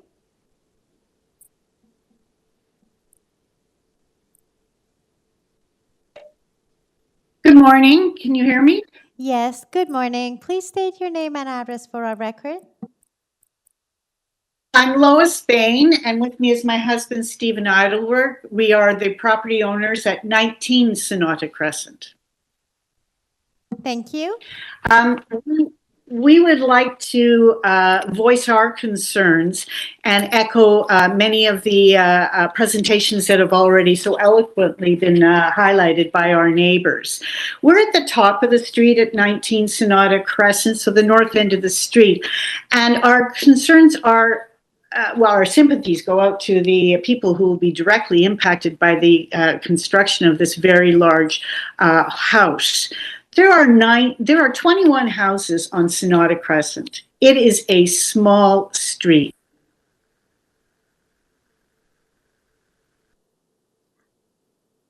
They fit within the existing bylaws at 3,000 square feet, average height of 25. Excuse me, we can't hear you clearly. Your voice is broken. Would you please? What would you like me to do?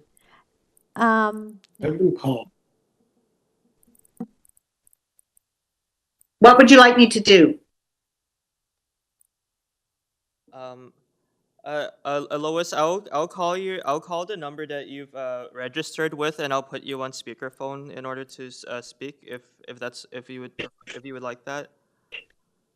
That's fine. Okay. I'll call you momentarily. Please disconnect from the call, from the meeting, and I'll call you.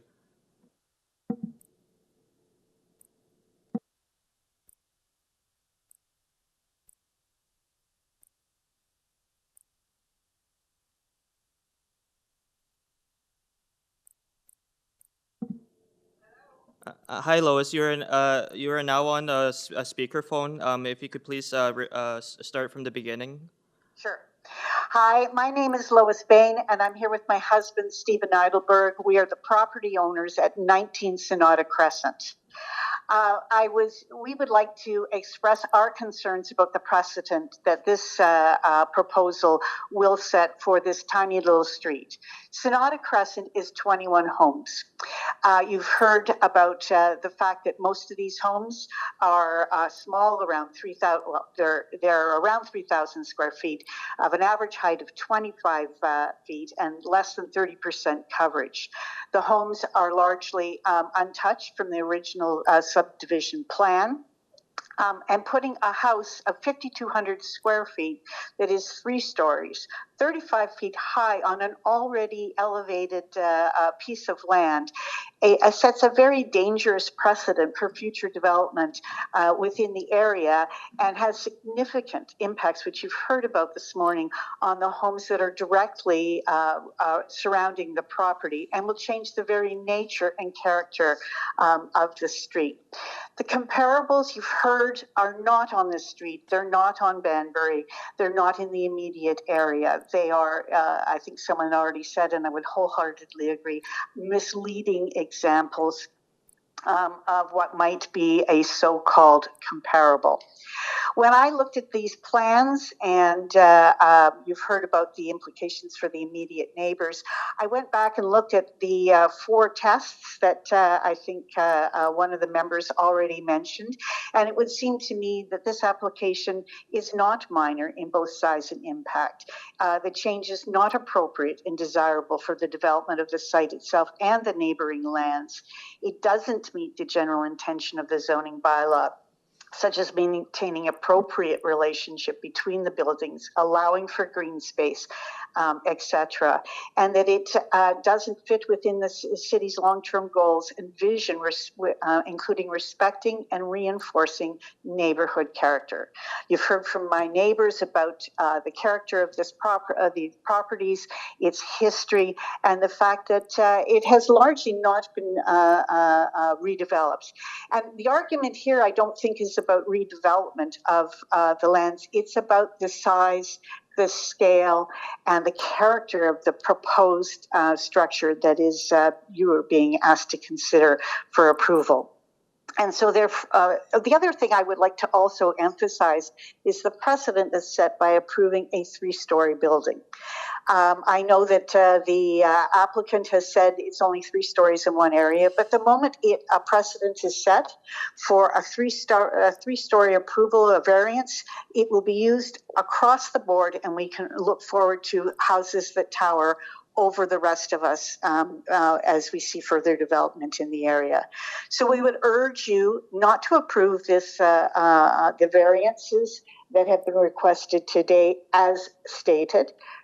We would urge the architects and the owners to go back and rethink their proposal and come back with something that's more reasonable.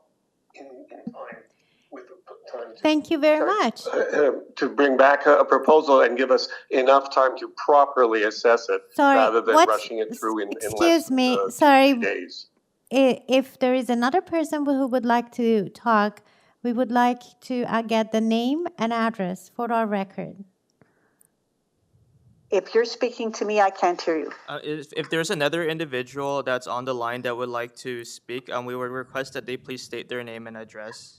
Certainly. Hang on. You need to state your name. My name is Stephen Eidelberg, 19 Sonata Crescent, and all I would want to say is that if the architect and the owners come back with a proposal, that they give the neighborhood enough time to properly assess the proposal. Many of the undertakings that the architect and owner took on, such as the signage, it was put up late, taken down early, and many people on the street didn't even know about this proposal. Thank you. Thank you very much.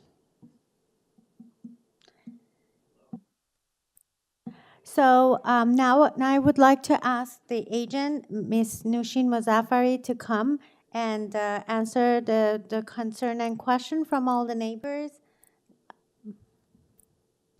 Hi again, this is Nushin from Hyphen Studio. I thank my the dear neighbors for sharing their concerns, and since there were many, so I try to categorize and answer those concerns in some particular categories. First of all, most of the neighbors has talked about this development being much larger than existing homes, and it is true because the neighborhood, all the houses in the on this particular street are very old, and but the new development and the redevelopment of these properties is inevitable. And since there was no similar new development on the same street, we looked into the neighborhood as because, as you know, the neighborhood is not just one street. If you take a look at my supportive documents, I have provided some similar cases, not only in regards to the coverage, but also I have provided some pictures of the new developments. There are many in the neighborhood. These that I have provided pictures are the most comparable ones in terms of the size of the property. And as I said, there are other approved cases in the neighborhood that are approved with higher coverage, even more than what we are asking for. I should mention that we don't have any height variance, so I don't know what the neighbors mean when they talk about the excessive height. And in terms of the physical character of the neighborhood, we are maintaining the character of the neighborhood. The existing house even has the same width with almost 6 foot setback on each side. We are not asking for any side setback or any height or length variances. And for sure, this new structure is bigger than existing, but the comparison between the existing house and the proposed is irrelevant. And what should be compared is proposed versus the allowed. And the only variance that we are asking for in that comparison is the lot coverage, which is basically a number. And if you just consider the actual impact of this variance on the neighboring properties, it's very limited and negligible. So the other item that most of the neighbors have mentioned is the shadow study. As you know, providing a shadow study is not mandatory, and what we have done is to respond and to respect the neighbors' concerns. That's why it has been submitted later, because we heard their voice through their objective letters, and the dates that the study is prepared for is standard dates that all architectural proposals use the same. And I should mention that these are the worst case scenario, because the shadow is shorter in the summer and it's taller in the spring and fall. And these two dates are standards. Just to show a sample that we don't have any shadow on the rear neighbors, on the neighbors across the street, and for the neighbor on at 4 Sonata, it's located on the south side of our proposal. For sure, we don't have any shadow on that property. So the you have direction of the 22 sunlight. seconds. You have 20 more Okay. seconds to wrap up. The direction. Okay. okay, the direction of the sunlight doesn't change through the year, and this is just to show the impact of the shadow. And again, since we don't have any height or length variance, and all of those items So are as of right. your time is over, 5 minutes? Just one last sentence I want to mention is that the planning is supporting the application. So, so members, do you have any question for the agent? You don't have questions, so we have a proposal to construct a new dwelling with originally 8 variants. 2 of the variants have been eliminated, 2 have been modified. We have a staff condition to be about the site plan. We have a transportation letter received on March 3rd that have 3 conditions. And also we have the condition number 2 from urban forestry.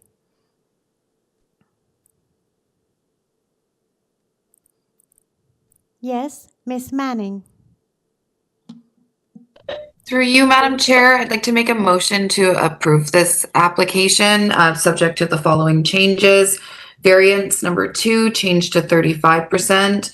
Variance number 5, changed to 4.48 meters. And variances number 7 and 8 eliminated. I've listened to all the concerns of the neighbors, but I do feel like that these variances, as amended, meet the 4-part test, and also that they are minimal from what is allowed as opposed to what's existing right now. And then there is a condition of the staff that they're driving with? Yes, subject to the conditions of planning and also the conditions of forestry. And the transportation? And transportation. Thank you very much. So we have a motion from Ms. Manning and second by Ms. Sankar. All in favor? Yes, all in favor. So this application approved unanimously. Thank you very much. Madam Chair, can I suggest a short break? Yes, that's great. So we will get 10-minute break. So see you shortly.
Members?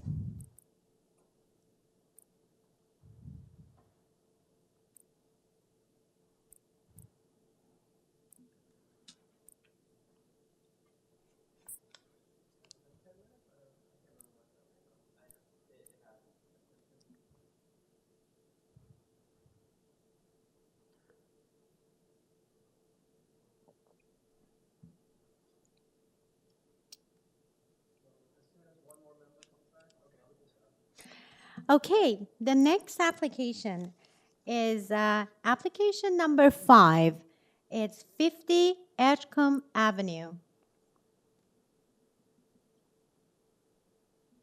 We have an agent registered for this application. It's Peter Giordano.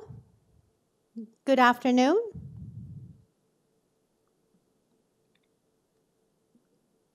Madam Chair, members of the committee. Good afternoon. Please state your name and address for our record. Absolutely. Peter Giordano, David Small Designs, 1405 Cornwall Road in Oakville. We're the designers and authorized agent. Okay, thank you.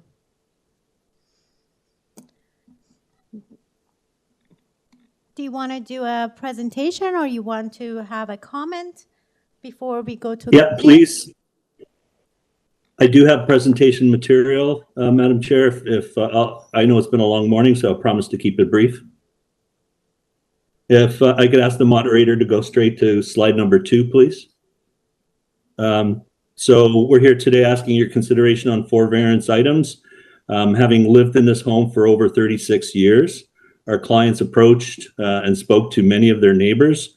This slide on the screen shows you the results of this effort, garnering 14 letters of support, including several neighbors on both sides and directly across the road. Our clients, we acknowledge that there are 2 letters on file from neighbors with concerns to the rear of our property. Slide number 2 shows you the large physical distance between the rear neighbors on Kimmark Boulevard that are in opposition and the subject properties.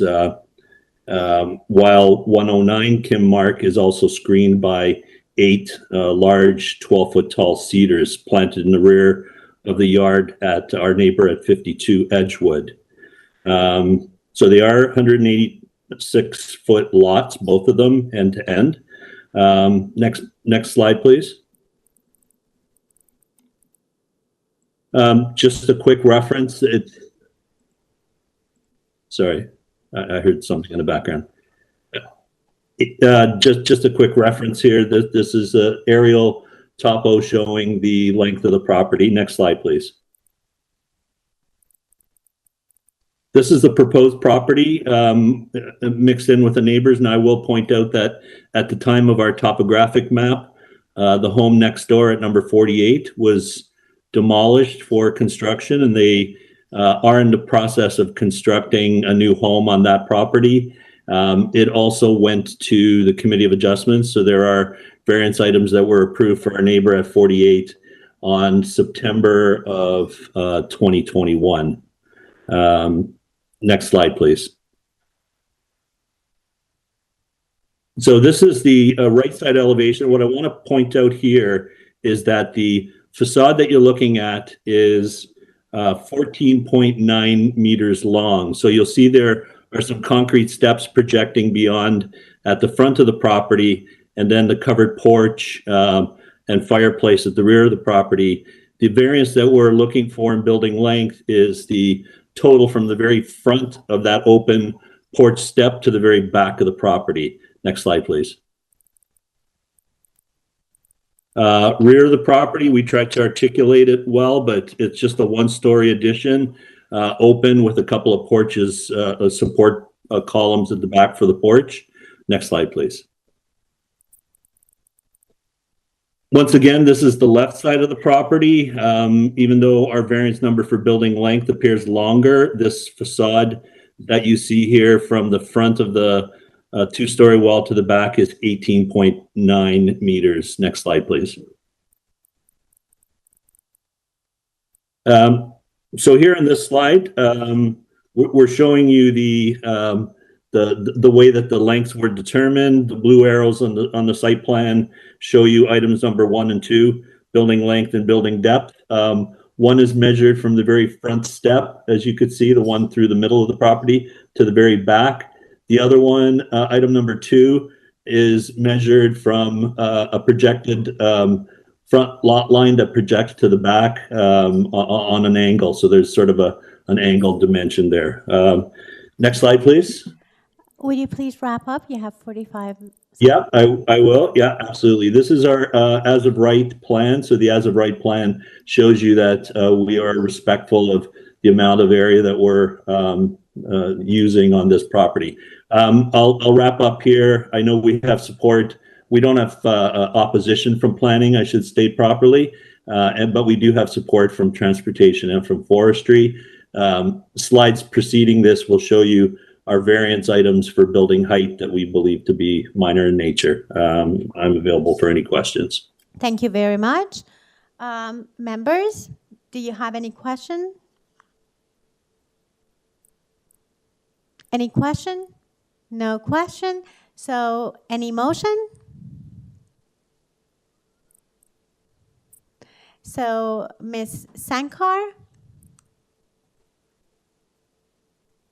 Through you, Madam Chair, I found that this application, really just speaks to itself, and I believe it meets the 4 tests. And for that reason, I'll put forward a motion to approve the application, and I'll make it subject to forestry. Thank you. Thank you very much. We have a motion from Ms. Sankar, second by Ms. Manning. All in favor? Yes, all in favor. So your application unanimously approved. Thank you very much. Thank you very much. Have a good afternoon. You too. The next item is item number 6 is 24 WHITELOCK CRESCENT. So the agent have been registered is Hector Portalansi. My name is Hector Portalance, and I'm representing the owners. My company is HP Design Consultant, and I'm at 978 Plantation Road in London, Ontario. This is a small application. It's a small ground floor addition. We're kind of keeping the intent of the existing house. The neighbors, the client has talked to all the neighbors. No one is in objection to it. We're not forward of any of their houses. It should be, is quite a minor variation, I believe. Thank you very much. So that's all. That's all you want to add to. That's yeah. Thank you very much. And members, do you have any question from? Yes, no question. So we have no question, but Ms. Manning is ready to put forward a motion. Through you, Madam Chair, this is a very minor variance. I'd like to make a motion to approve the application. Thank you. We have a motion by Ms. Manning, second by Mr. Kidd. All in favor? Yes, all in favor. So this application approved unanimously. Thank you very much. Thank you. Thank you. So item number 7 have been deferred. Item number 8 is 255 Elm Road.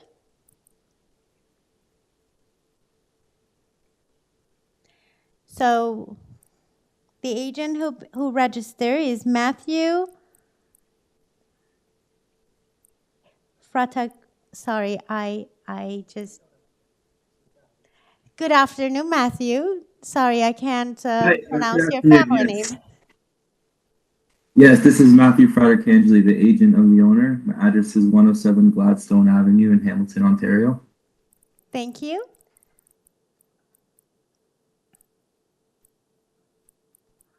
Yes, today we have before you a fairly simple application. I see Forestry requested us to obtain a permit to injure the tree. That's fine with us. I see that Transportation recommended approval. I see that planning staff did request a deferral for further information to incorporate rear yard parking. Since then, we did remove the proposed rear yard walkout and rear yard deck. Ample space for parking at this time.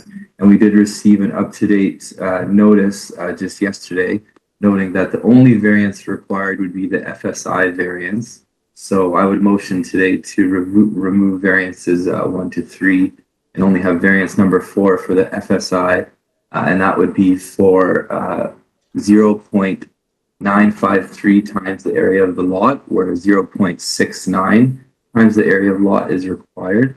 And also, I did note that Mr. Paul Procopio, assistant planner at Toronto, did send an email to Simon and Jenny just this morning, noting that we did receive that zoning notice from city staff, and they also attached the revised drawings, which show the deck and walkout as removed. So at this time, sorry, I apologize. Yep. I interrupt you. I just would like to I'd like to ask you to go variance number 1 if you're eliminated. I know you mentioned the first 3 are eliminated and the 4 have been modified, but for our record, we would like you to say number 1 variance and what are you doing with it. So go each one by one, so then it will be clear. Understood. No problem. I'll just open the variance list here. So it would be the motion would be to remove variance number 1. That is a variance for the lawful number of existing parking spaces may not be reduced. We will be eliminating that variance. We will be including parking. Variance number 2 is platforms attached to or within 0.3 meters of a rear wall. We have removed our platform, so this will be removed, variance number 2. Variance number 3 is also regarding a platform without main walls. And again, we're removing this platform, so we'd like to remove variance number 3. And variance number 4 is for the maximum floor space index, FSI. We are permitted 0.69 times the area, and we are proposing 0.953 times the area. And variance number 4 is the only variance we would like to proceed with today. Okay, thank you very much. You can continue.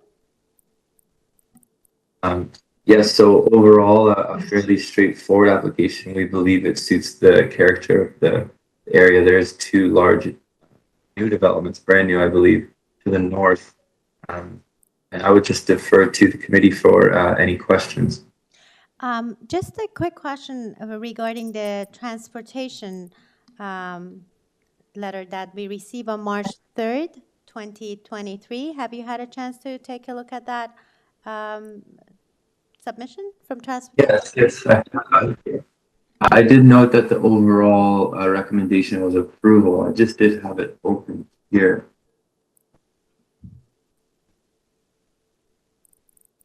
I had to open it, but I believe the overall recommendation was for approval and that they did want the owner to apply for a parking street permit. Yes, we have it on the screen. So they ask transportation services, ask for 1 condition. Yes. So the owner must revise the site plan to add the following notation. Have you seen this before and the modification? Yes, I have seen this before, so we're fine with this condition. Perfect. I believe this letter will not generally be required now that we are maintaining the on-site parking. Yes, thank you very much. So, members, do you have any question or comment for the presenter? No question and comment. If there is no question and comment, can I get a motion? Yes. Oh, sorry, we have, before you put forward a motion, we have another speaker here.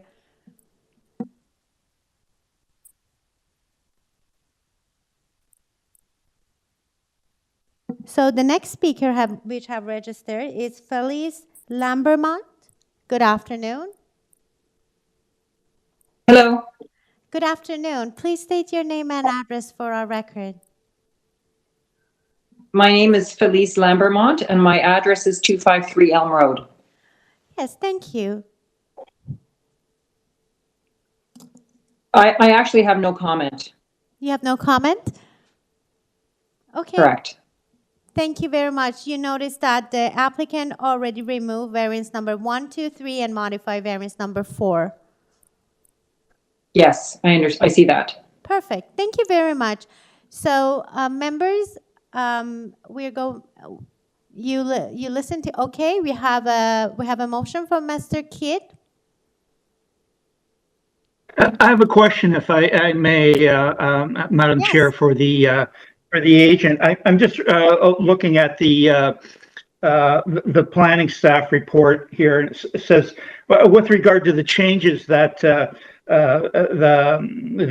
applicant has made, it says city planning staff note that the proposed changes may affect the variances that the applicant is presently seeking and may result in additional variances to the zoning bylaw. In this regard, the city planning staff recommend that the Committee of Adjustments defer the application to allow further review of the revised proposal to the Toronto building. So that makes it very difficult for us to approve this application without some comment from city planning. Maybe the applicant can just comment on that, please. Okay, we can ask the Deputy Secretary Treasurer to comment on that. Through you, Madam Chair, Mr. Kidd, we have received an email from the planner this morning. Actually, it just came in right now that said they have no further concerns given their changes. Thank you very much. Thank you. So is there any other question from any members? If there is no question, is there any motion? So, Ms. Sankar? Through you, Madam Chair, I believe that the revisions made here today really just sits well with me and changes the application to, something that, meets the 4 tests, I believe. So I'll put forward a motion to approve this application. I'm going to make it subject to the changes made by the applicant here today. I won't go through those because we've done that. And I'll also subject it to the transportation, I believe it's March 3rd transportation report, and also to forestry. Thank you. Thank you very much. We have a motion from Ms. Sankar, subjected to the changes that applicant provided and subjected to transportation condition and also urban forestry. Is there any second for this motion? We have second by Mr. Kidd. All in favor? Yes. So thank you very much. So this application approved unanimously. Thank you, Madam Chair and committee members. Have a great rest of your afternoon. Thank you very much. So item number 9 have been deferred. So now we are going on item number 10, which is 37 Fleming Crescent. Item number 10. So the agent who registered is William Dawson. Good afternoon. Hello. Good afternoon. Please state your name and address for our record. William Dawson, 174 Bedford Road, Suite 200, Toronto, Ontario, M5R 2K9. There are a number of neighbors that registered to speak, so we appreciate you give us a presentation. Yes. I am the architect and agent for the owners of 37 Fleming Crescent, David and Kate Aiken. Before I talk about the variances, I'd like to address the issue of Iceberg House, if I may. owners and the architect acknowledge that the neighbors' objections, the Leaside Residents Association's apprehensions, the Councillor Robinson's concerns, and City Council's support of the comprehensive review of iceberg houses and the potential to adversely disrupt the below-grade watercourses. As such, we agreed to reduce the basement to a typical one-story below-grade construction. And if the committee is so inclined, we're comfortable with the committee adding this to the approval as a condition. And further, if we can be of any assistance in the investigation review of this issue, please feel free to contact us. I'd like to move on to the variances. I'd like to address variance 1. Side yard setback 9.48, and we're requesting 8.88. If you could refer to our drawing A011 site plan existing and zoom in, you can see that the existing front yard setback is 4.67 meters, half of what is required. If we can now flip to the next drawing, A012,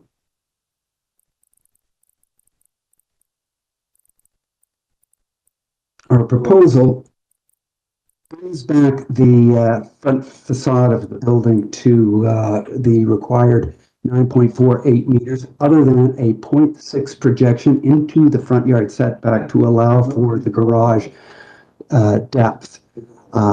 We are significantly improving the condition of integrating the garage deeper into the house, and it allows our northern neighbors to improve their rear yard sight lines to the street. We are encroaching less than 0.75 meters if it were a window projection, and our proposal now aligns the overall length of the house with the streetscape of 37 Fleming. Next, I'd like to address variance 3, the permitted maximum height of the building. It's 8.5, we're asking for 8.86. If you could refer to drawing A304, proposed section D.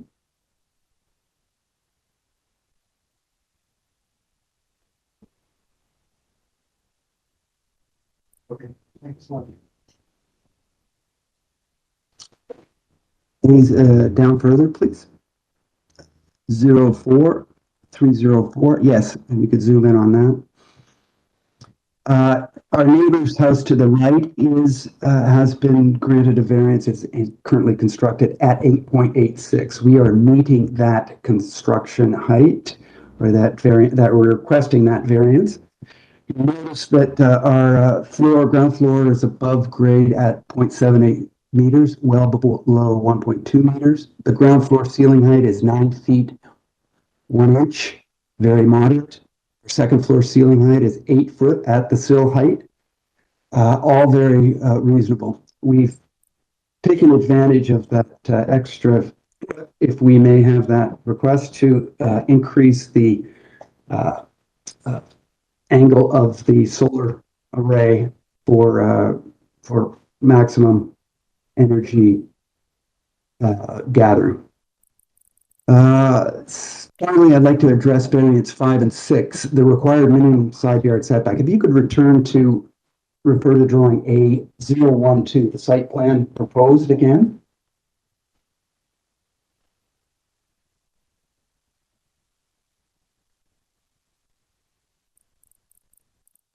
Top of the page, top of the deck. Other way.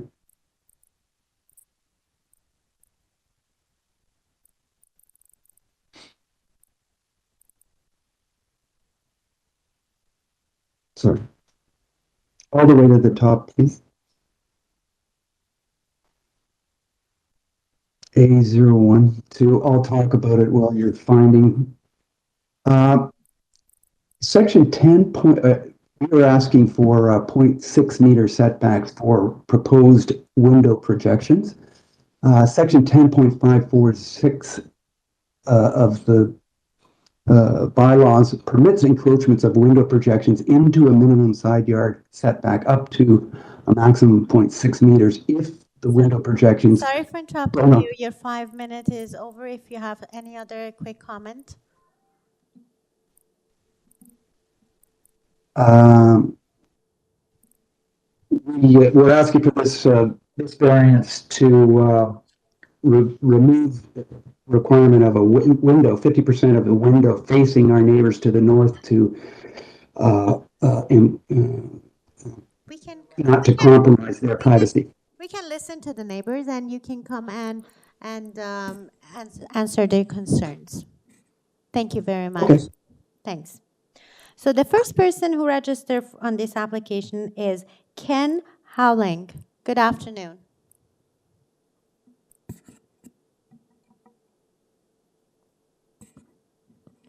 Ken Howling. Good afternoon. Please state your name Good and afternoon. address. Good afternoon. Can you hear me? Yes, we can. Please state your name and address for our record.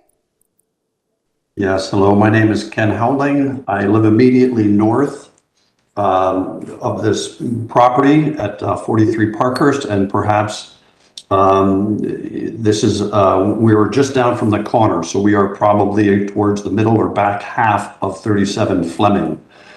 A couple of concerns, and the agent was just starting to speak to it about the variance on the north side and the request.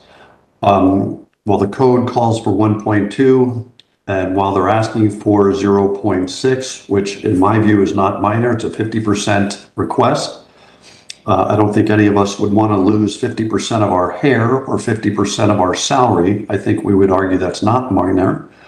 I would add that there are drawings A-201 and A-203 that show that in fact the house, and maybe it's these windows, I don't know, would actually be less than 12 inches from the property line. They would be 0.34 and 0.31. I'm not an architect, but as I look at these drawings, there are two examples where the distance between our property line and the house would be 0.31 and 0.34.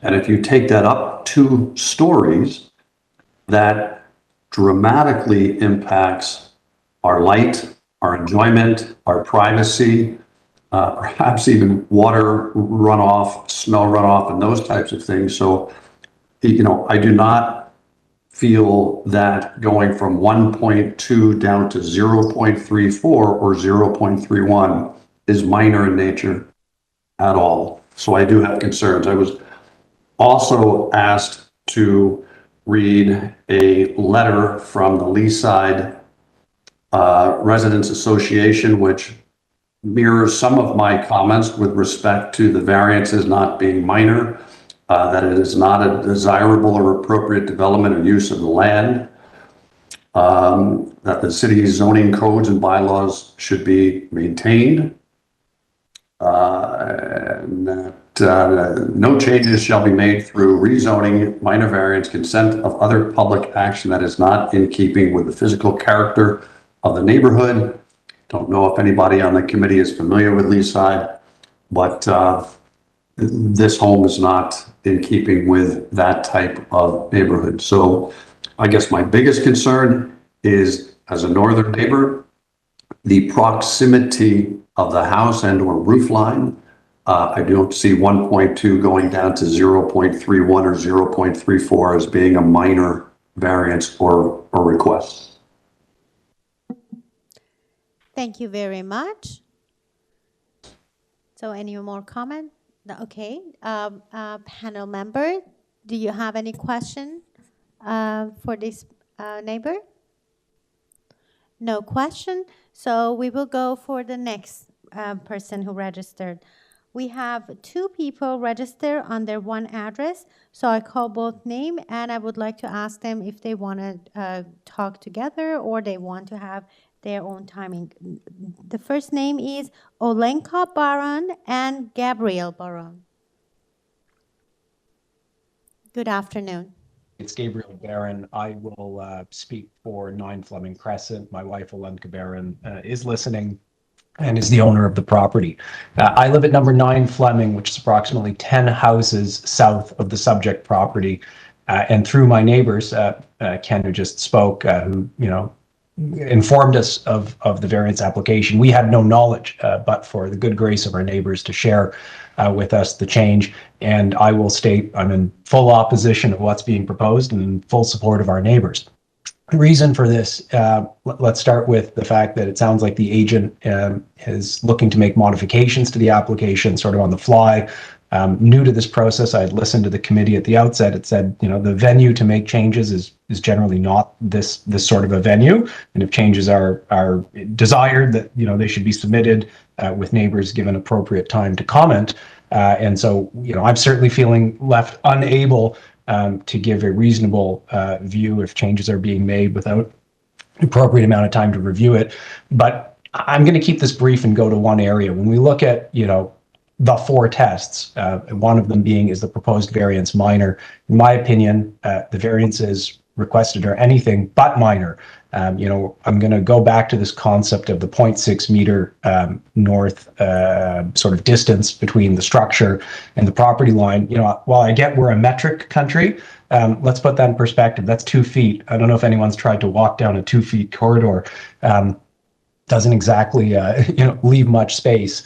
And to the point, I haven't had a chance because I wasn't given a copy of the full site plans, but certainly if there are areas where it's even less than 0.6 meters, Leaside is a desirable neighborhood. Again, for those committee members that haven't been here, it's a beautiful neighborhood with classic homes that I would say are very appropriately balanced by size on their lots.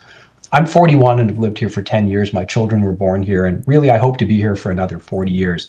What I would tell the committee is that, I see my role in this neighborhood as a steward. It's my responsibility to speak up and make sure that generations to come get to enjoy the beauty and character and charm of the neighborhood, much as I have had for 10 years, as I do hope to be here for much long time. And so for those reasons, at the end of the day, this is a development that is extremely oversized for the size of the lot.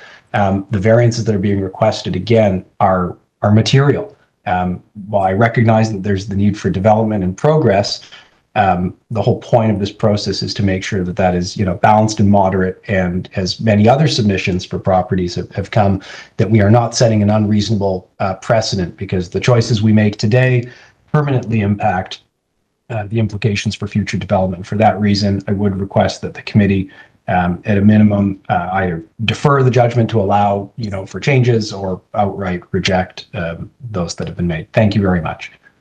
Thank you very much. So so members, do you have a question from this presenter? No question.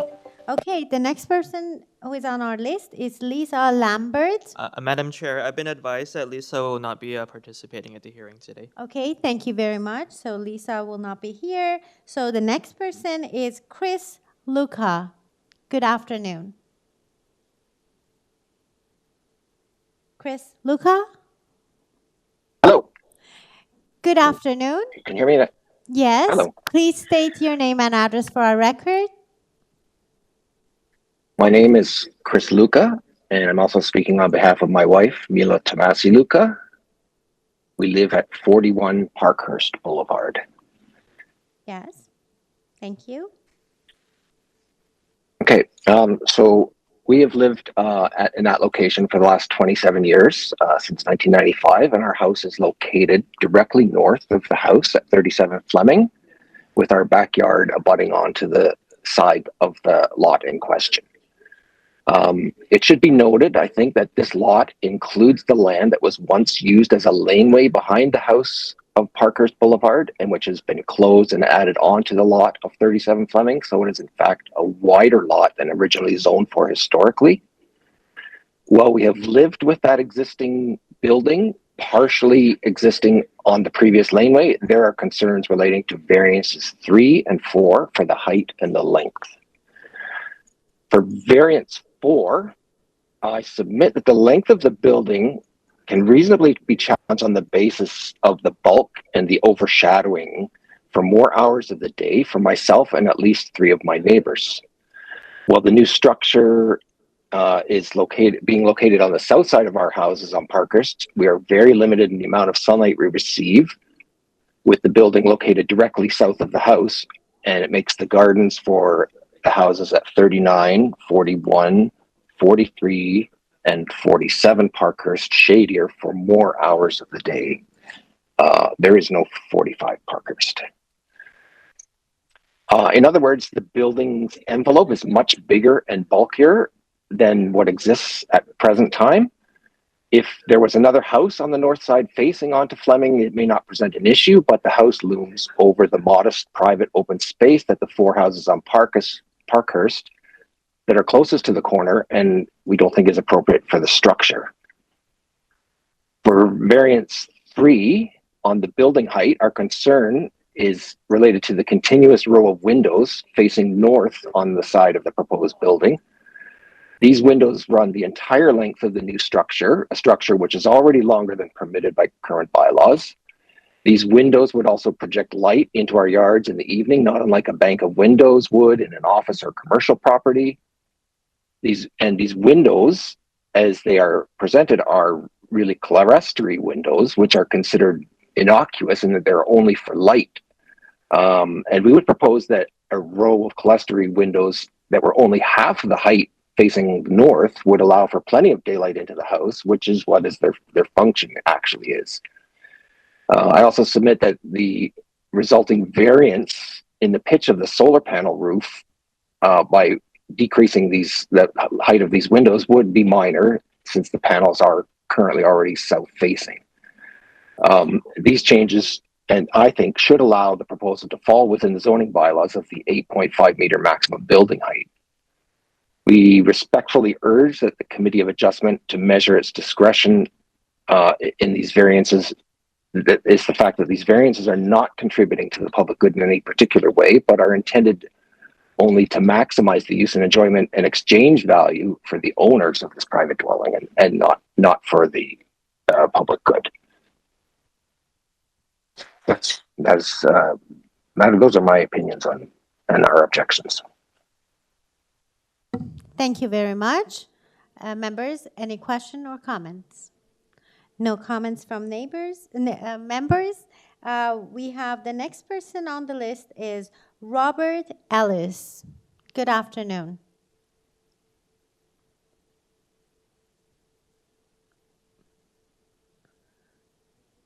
Robert Ellis. Robert, you've been unmuted.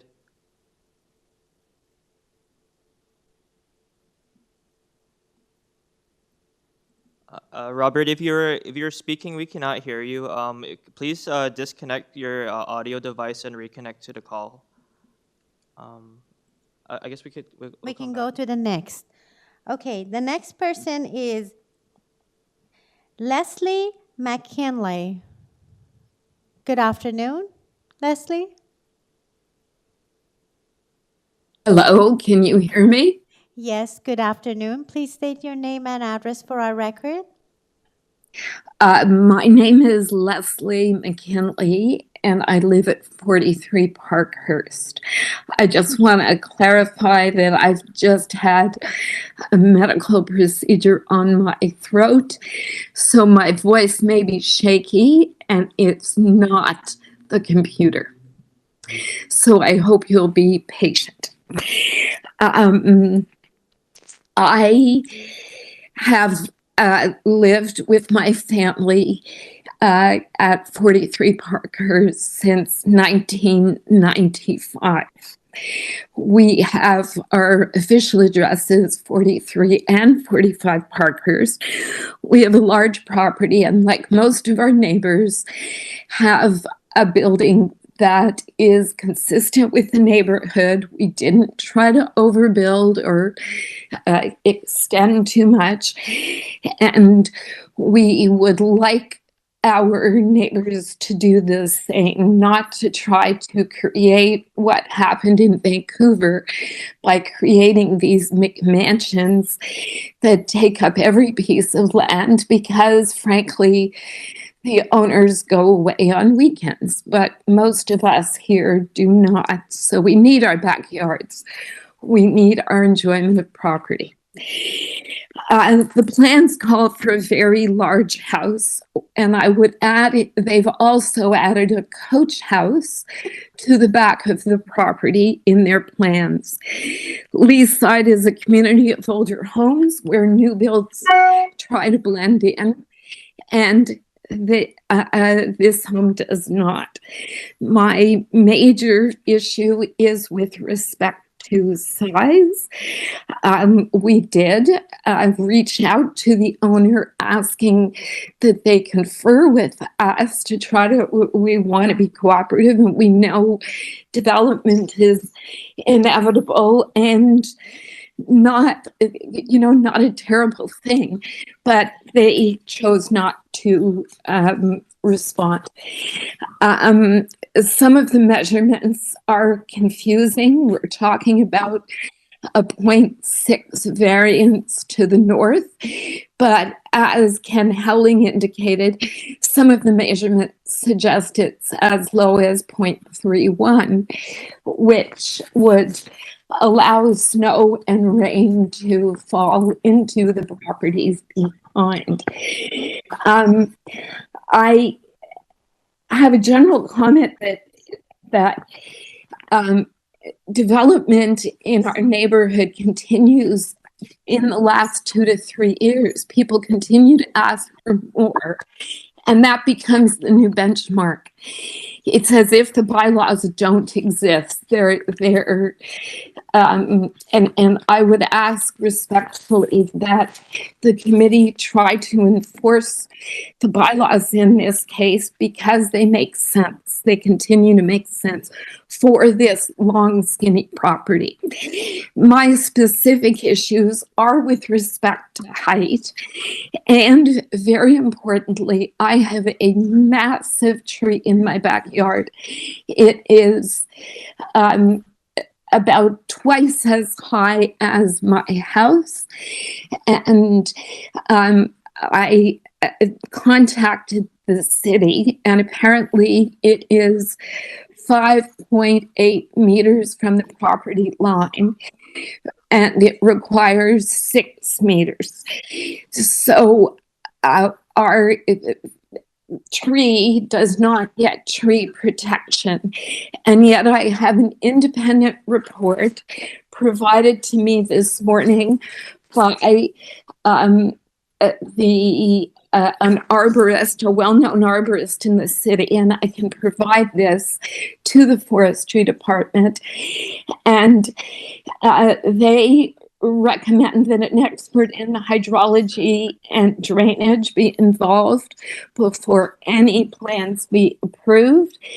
And they said that the variance, if there is a variance on the north yard setback, an equal variance should apply to my tree, because it would, if they bring it, the 6 meters presupposes the tree then gets another 1.2 meters of space before the building is constructed. If that's reduced Sorry for interrupting you. Your 5 minutes is over. Can you quickly, if you have any additional comment, we appreciate you quickly. Okay, this is a couple of things. One, Jeff Cattell has raised very important points in his letter. The meeting is later than it was, so he has asked me to ask you to read his letter. Also, Rob Ellis is now available to speak. What I'm asking is that the north setback be rejected and that the building not be higher, that the shade study that I have heard in other properties today be completed for us, because it is this. Thank you very much. Yes, Jeff Cattell is also on our list, so I'm sure we will right after this, he will come and give comment on it. I just want to quick question regarding your address. Are you located on 43 Parkhurst Boulevard? Yes, but I'm 43 Parkhurst, but my property encompasses both 43 and 45. So your address is 43 and 45? My address is 43 Parkhurst Boulevard. Thank you very much. Thanks a lot. Jeff Cattell is unavailable, and he has asked me to speak on his behalf, as has Zach sat on. Jeff is on the line, so we will ask Jeff to come and comment on that. Thank you very much. So the next person on the list, which they both have the same address, is Ian McLennan and Judy McLennan. Good afternoon. Madam Chair, Ian and Judy are not on the call. They're not on the call. Okay, so then Jeff Cattell, good afternoon.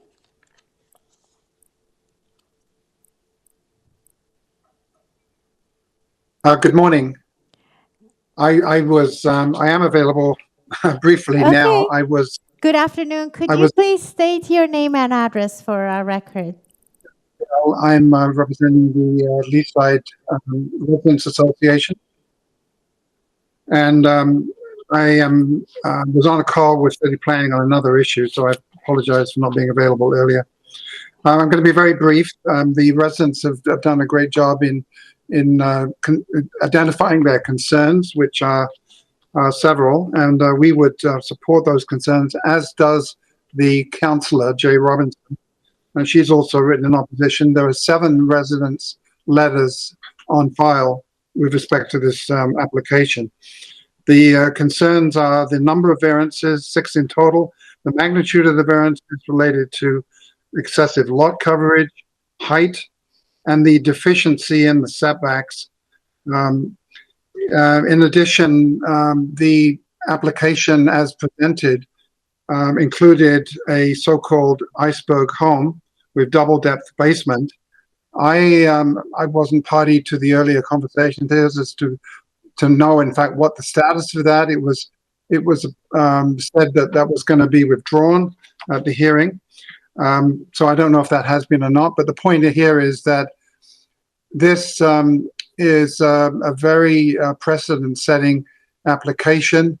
Even if that aspect is withdrawn, the plans need to be reviewed comprehensively by the city. You don't just make huge changes to a plan and carry on. I know that sometimes the committee does allow very minor variations to variances or to plans, but this is not minor in any sense of the word.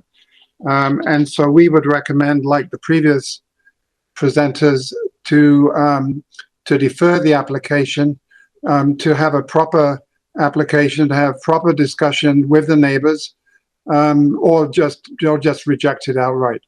Thank you very much. Thank you very much for your comment. So, members, do you have any question or comment? No question and comment. So I would like to ask the agent. Madam Chair, the individual that was experiencing audio issues, Robert Ellis, is back on the call. Okay, perfect. Thank you very much. Good afternoon. Good afternoon. Thank you very much. It's Robert Ellis from 29 Fleming Crescent, so just a couple of houses down from the proposed property. Thanks for the opportunity. I won't repeat what the others speaking in objection have mentioned. I did want to, though, call out, I'd put together quite a detailed letter outlining some of my concerns, and maybe I'll talk to some of the technical aspects of what I raised in my comments.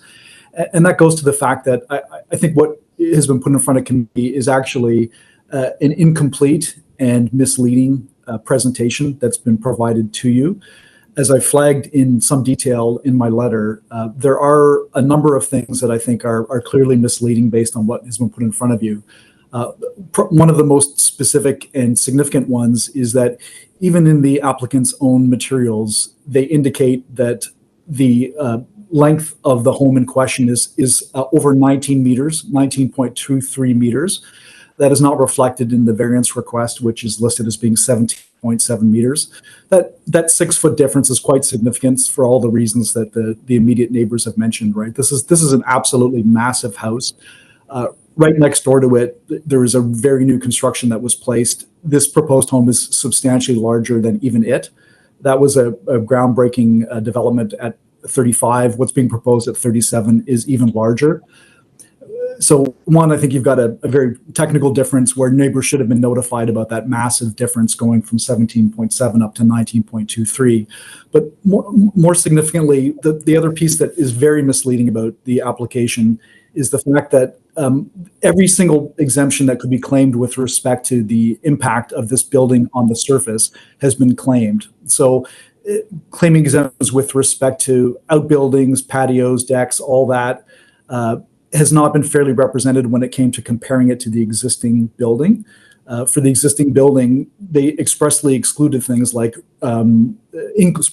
existing building expressly included rear deck, front deck, walkways, every single surface. Someone dropped a paper wrapper, it's counted in the square footage of the existing home in order to try and make it seem like this isn't a drastic increase. In fact, it's quite the opposite. And every exemption, as I said, has been claimed. The rear deck is 300 square feet, which exceeds 5% of the lot size. The lot size that is being used by the applicant is not the lot size that MPAC shows as being the applicable lot size. And there are simply missing variances. The height of the building, in light of the fact that it has a flat roof, should be substantially lower at 17.2 meters. The setback of the existing building is misrepresented. The existing shed that's at the front of the property is being used as the claimed setback for the existing house instead of the actual front of the house. So there's just a lot of inaccurate and misleading information in the application as a whole. I've listed out a series of other variances which I believe actually should have been requested with respect to the property itself. Again, that includes the deck size, the front wall height, the side wall heights, the GFA, the FSI. This is just a disaster in terms of the quality and accuracy of the materials provided. And then it's further compounded by the fact that the elephant in the room is that suggesting that an entire additional story below ground, putting another couple thousand square feet in addition to the normal basement, is in any way appropriate or reasonable without engineering plans, et cetera, being put in place just seems ridiculous. So I don't think committee is the right place for this to occur. I think a zoning decision by the city needs to be made about iceberg houses, and then proper plans and a proper assessment as to what the overall impact of this property would be on not only the lot and water systems, but also on the neighbors, has to be done properly. And I don't think this is the right place for this to happen. Sorry for I think interrupting you. You have one more minute to summarize, please. Yep. I'm going there. Thank you. So yeah, in short, what I would ask is that, first of all, this should have been deferred, but I would ask that there be a requirement that a proper zoning assessment be done of what actual variances apply. A decision should be made with respect to the proposed addition of an entirely separate basement. And then a consultation with neighbors should happen so there can be a proper dialogue around this and addressing all the concerns that have been raised by my friends and neighbors. Thank you. Thank you very much. So now I would like to ask the architect, William Dawson, to come and, members, do you have any questions or comments for these neighbors? No. Okay, then we invite the architect of the project, William Dawson, to come and comment. Answer the Thank you. Can you hear me? Hello? Hello, yes? Yes. Okay. Yes. Hi. I'll just address the last, first, Robert Ellis's concerns. Overriding concern A is this has been discussed and reviewed back and forth with the city planners, and the bylaw review has identified all of the variances. There's no hidden variances. There's no variances that haven't been stated. Specifically, the 9.23 distance of the lower level includes a 6-foot projection underneath the front porch, which is below grade and is allowable. I'd also then like to restate that this is also, I agree with Mr. Ellis that this Committee of Adjustment is not the place to discuss Iceberg House and the extended depth. And I reiterate that we are taking that off the table. We are proceeding with a regular depth basement.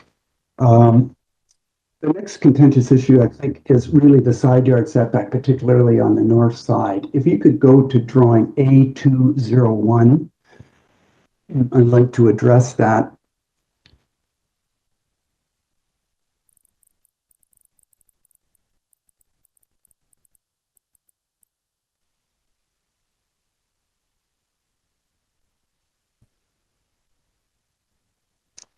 And if we could zoom in, yeah, one down. Yeah, yeah, there we are. Okay, let's if you could zoom in on the left side, and that talks about the dimension of 1.34 that Mr. Howland at 43 Parkhurst was concerned. Okay, the main side wall of the house is set back 1.2 meters as per allowable bylaw. The window projection that you see is set back 0.6, which is the reason for the request of this variance number 5, and I think it's 5 is the north side. Permitted encroachments of window projections into a minimum side yard are allowed to 0.6 meters, as long as the total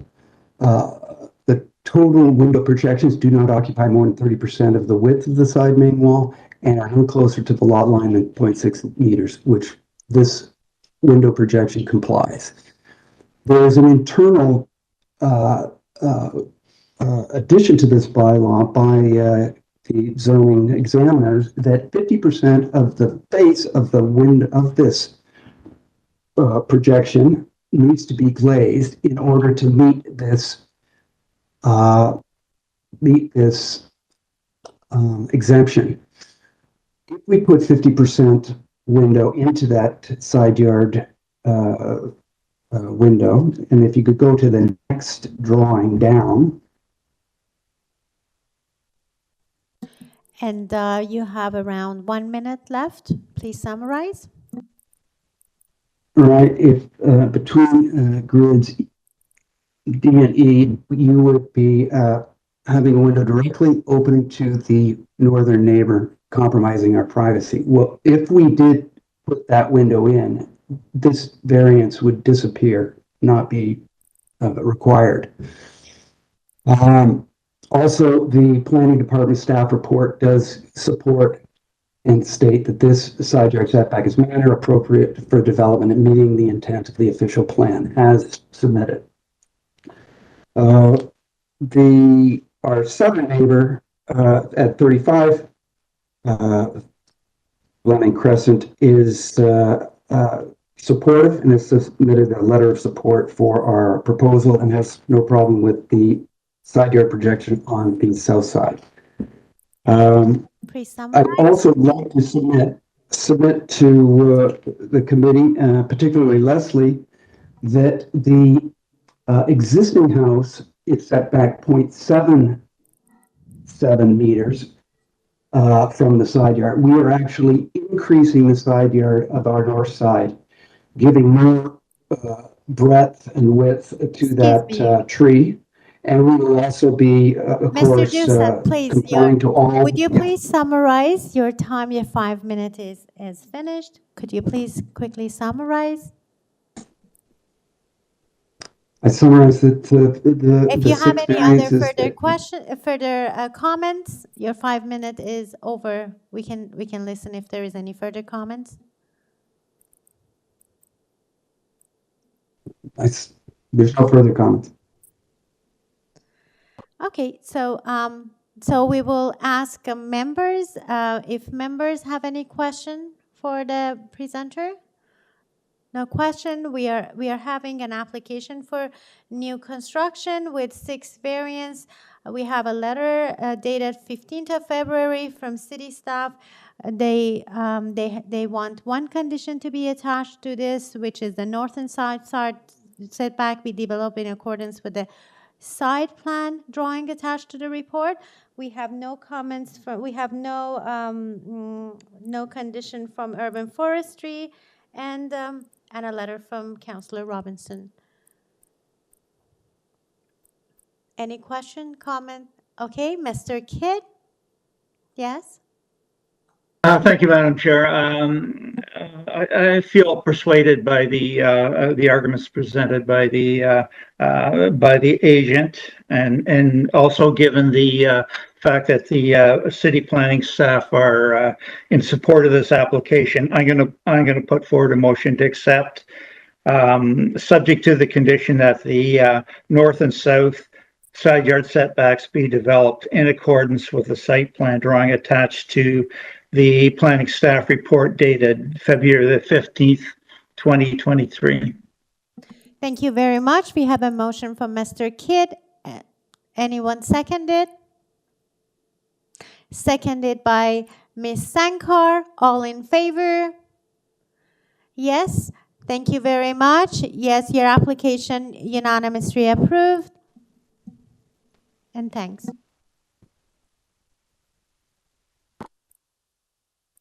So we are now going to application number 11, 165 Broadlands Boulevard. Application number 11. The agent that have been registered is Joseph D. Battaglia. Good afternoon.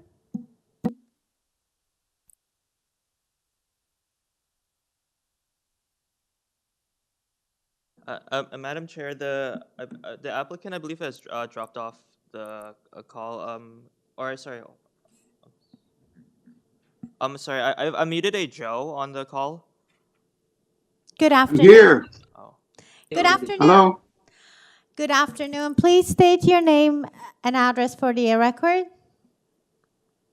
My name is Joe Battaglia, 1050 McNichol Avenue, Scarborough, Ontario. Unit 14. Thank you. We have one person who want to talk, one of the area resident. We appreciate if you just provide us a quick presentation. We're asking for variances in coverage from 35% to 37.54. We're asking for a maximum height variance from 10 meters to 10.18 meters. We're asking for the maximum height of the main entrance from to 1.25 from 1.2. And we're asking for the lot frontage is an existing 17 meters where 18 meters is required. So we can't change that. That's all an existing non-conforming condition. The front yard setback from 8.45 to 7.51. We feel 7.51 is sufficient for our purposes, and it will allow us a little bit more backyard. And then for a detached house of a lot frontage of 6 meters to 23 meters, the maximum permitted driveway width is 5.71. We're asking for 5.88, which is very minor in nature. The permitted maximum area of each platform at or above the second story is 4 meters. We're asking for 5.71 for the rear second floor balcony.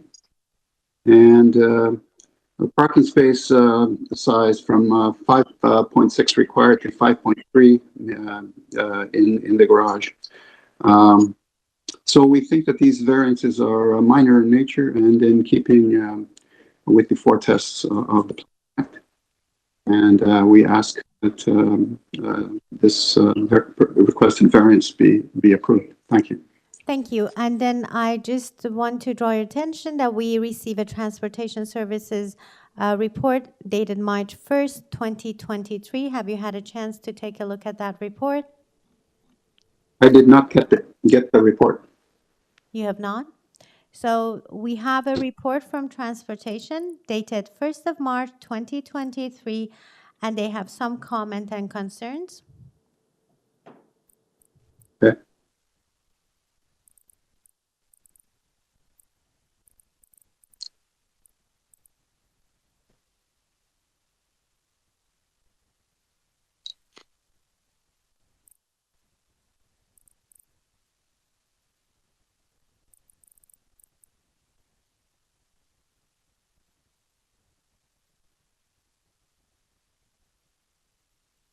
Can you read the report or you want us to zoom in more? I want to see the conclusions. I see what those things are. What is the conclusion again? I can't see it. You can't see? Okay, we try Yeah, no. to just go a little bit. Yeah, there it is. Perfect. That's fine. Our preference is the driveway be reduced and the site plan be amended in compliance with the bylaw.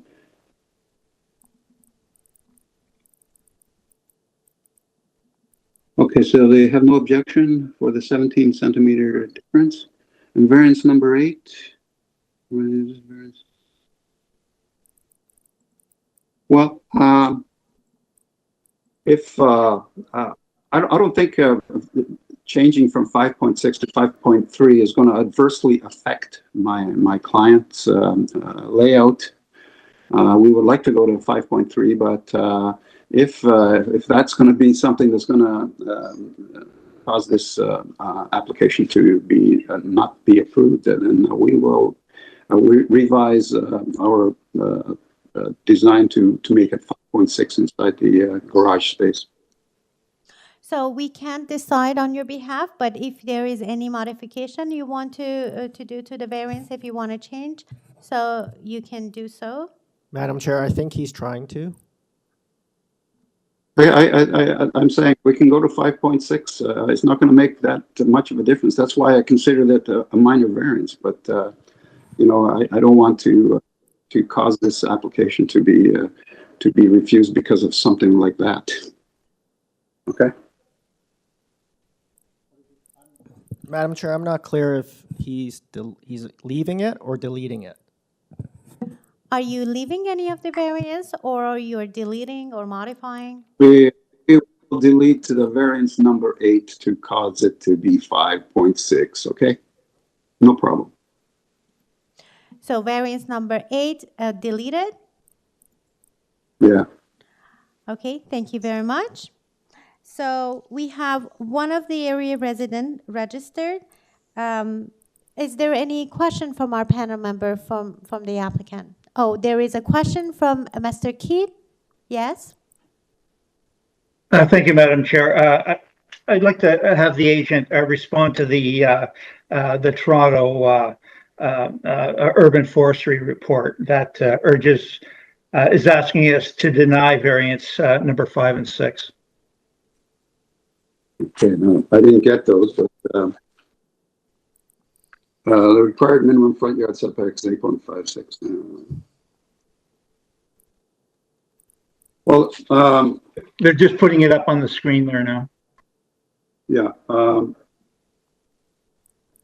Let's see. I'm just doing it.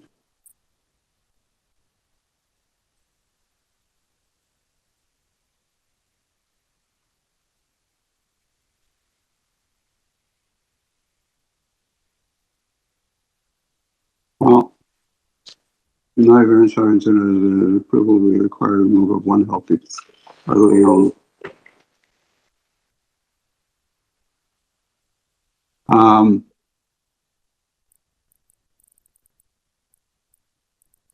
It looks to me like the current situation, like it's an existing situation. The existing front yard setback and the driveway are they both existing right now? We need to a survey of the existing house, showing where the existing house is on. You know, do you have it? Let me check that.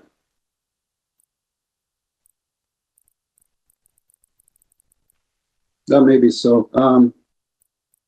I'm moving, it's basically, I guess, because of the tree in front of, next to the driveway, which, you know, even if we move it back a foot or two, it's still going to be affected. So we need to remove that tree. We will endeavor to plant another tree of a similar size or whatever the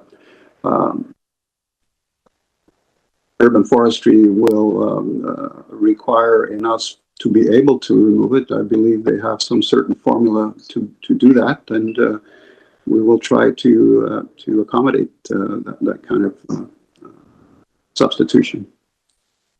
Thank you. Yeah, go ahead. We're looking for that survey. So right now, it doesn't show what else. Did the city get a survey, by the way? And maybe we can look at their copy of the existing survey.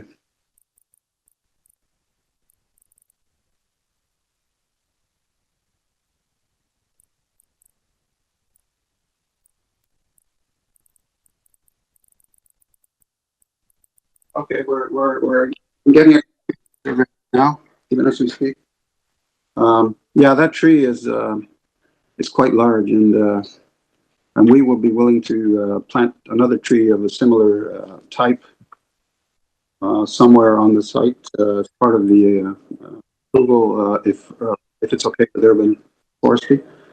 Yes, according to the drawings, the survey that I have shows 8.24 to the corner and 7.68 to the corner, to the other corner. In terms of setbacks from the street. So we have 7.5 and 7. So the other side is 7.62. 7.62? 68. 7.68. Does that answer your question? Yes, thanks very much. Okay, thank you very much. Any other question from our panel member?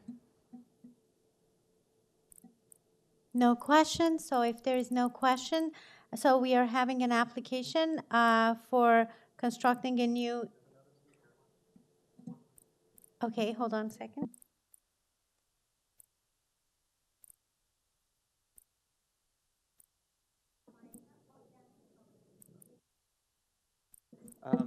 Madam Chair, there's one other individual who is registered to speak, Janet Cowell, and I have unmuted her. Yes, thank you very much. Good afternoon.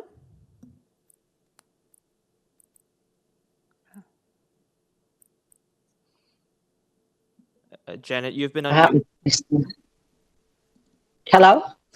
Good afternoon. Please state your name and address. Janet Cowell, 163 Broadlands Boulevard. Thank you. My one concern is there's a beautiful, it's either spruce or a fir tree, and it's between the two properties. I'm not sure which side of the property line it's on, and if that tree will be affected by the construction of the house.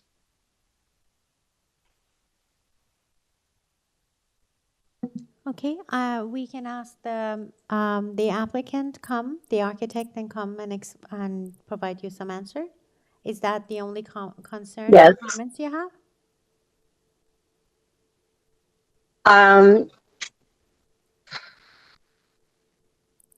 There's also a fence being put up between the two properties. I was just curious as to the height of the fence and if there's going to be an impact on the light going into the backyard by the construction.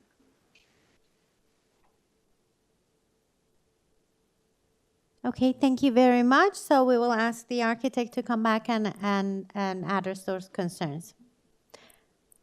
Thank you. Thank you. So panel member, do you have any question from the neighbor? No question. So we would like to invite the architect to come back and address those concerns. I believe the tree that she's referring to is that one we saw in the picture. As you can see, it's quite large and totally almost conceals the front elevation of that particular house. So we'd like to locate it in another spot or a similar tree of similar size, or a one that will grow to a similar size, if it's okay with forestry.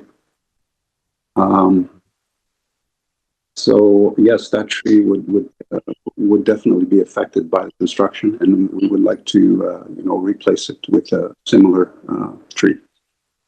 The question about the fence, we will, if we are building a fence, we will comply with all the regulations regarding fences in terms of height, so that we meet the bylaw for fences. So we're not going to be asking for variances in fence height or anything like that, and we're not asking for that. So I hope that answers your question. Thank you. Any question from our panel member? No question? So if there is no question, can I get a motion? Yes, Madam Sankar? Through you, Madam Chair, I just, hearing this is a mix of some existing and also the changes that the applicant is willing to make here today. I'm going to motion to approve this application. I'll make it subject to the elimination of variance number 8 as suggested by the applicant, and that will take care of the transportation report. So I'm not going to make it subject to transportation, but I will make it subject to forestry. And that's my motion. Thank you very much. We have a motion from Ms. Sankar. Anyone seconded? Yes, Mr. Kidd seconded. All in favor? Yes, thank you very much. Your application unanimously approved. Thank you. So panel member, do you like another short break? Yes? Okay, so how about 5 to 10 minutes? 5 or 10? 10 minutes? Okay, 5 minutes. Okay. So we'll come back in 5 minutes.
This one's open. Simon, sorry, just so you can hear me across the room. On the last one, because in forestry, it's only the advisory comments, so will we put like just a standard condition for? Oh, oh, there's another memo. Okay, all right. Okay.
Members? Are you back? Okay, item 12. 58 GLENCAIRN Avenue. Item number 12. So we have the agent who submitted to speak is Anthony Bartolini. Good afternoon. Hello, members of the committee. Can you hear me? Yes, good afternoon. Please Hi, state, my name is Anthony Bart. Yeah, you go ahead. please state your name and address for our record. Thank you very much. So my name is Anthony Bartolini. I'm authorized agent for my client at 58 GLENCAIRN Avenue, and my address is 1204 Hill Street in Innisfil. So for this file, we are proposing to construct an in-ground pool in the rear yard, and we are requesting a reduction to the side yard setback to water's edge of the pool. The bylaw requirement is 1.2 meters, and we are requesting a reduced setback to 0.904 meters to the water's edge. We do think the variance requested is minor in nature, but we have no issue answering any questions that may arise. Thank you very much. So any question from our panel member? No question. If there is no question, yes, Ms. Sankar? You have no question?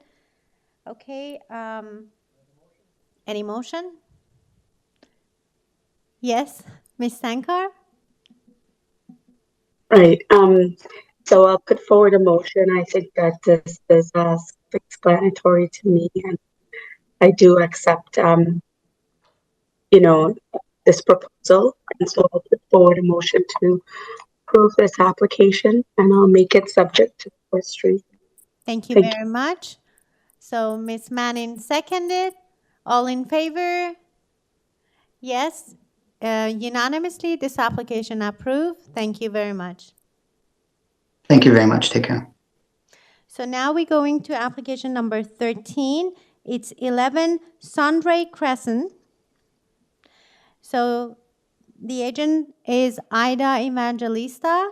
Good afternoon.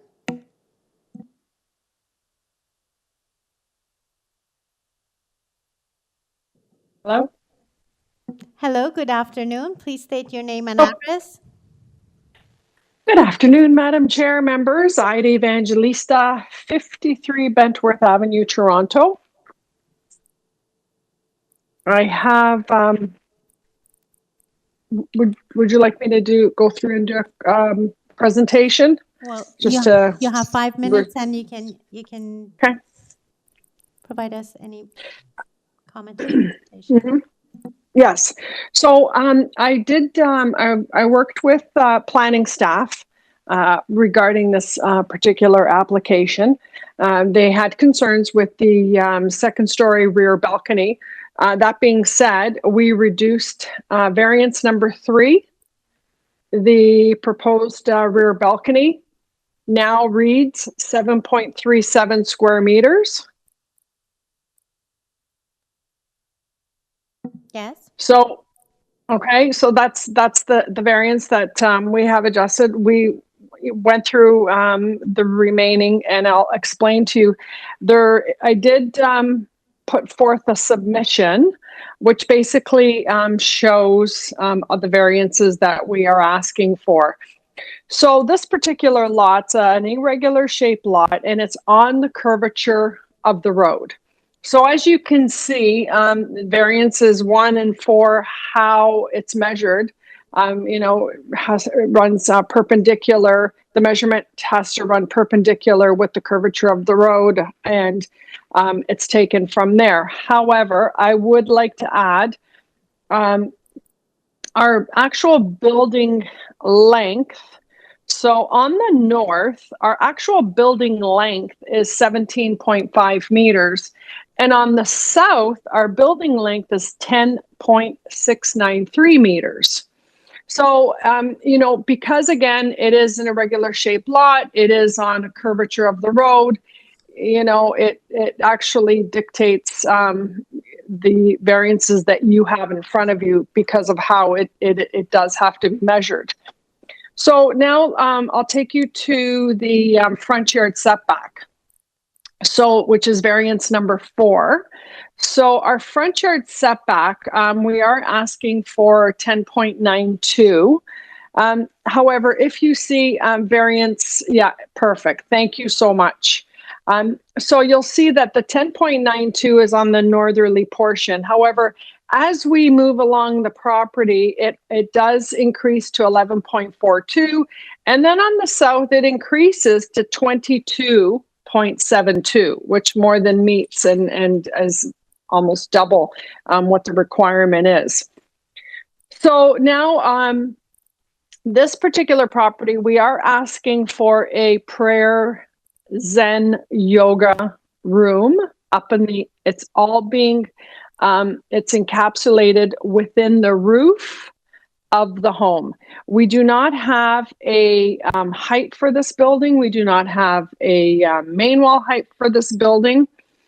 And the actual room will be in the attic space. So the house itself presents as a 2-story home. It's indiscernible from the street. And as I mentioned, it is fully in the attic. And as you've reviewed the report from planning, you'll see that they are also okay with this 3rd story because of how it presents itself. And I am open to any questions. You've seen pictures of, I did take pictures of the backyard so that you could see what is behind us. So I kind of got ahead of myself because I'm also showing how we've decreased the balcony size. The pictures that you now see in front of you are the pictures of the rear yard. And you'll see because of the situation of the lot itself, and you'll see the house to the south and how that's the southeast perimeter of the property. And behind us are low-rise apartment buildings. I am open to any questions that you may have. Thank you very much. So panel member, do you have any question? No question. If there is no question, any motion?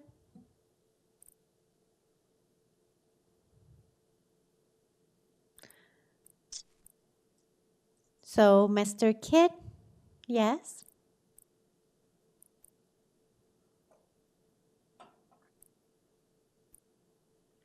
Mr. Kidd, we can't Thank you, hear Madam you. Chair. Thank you.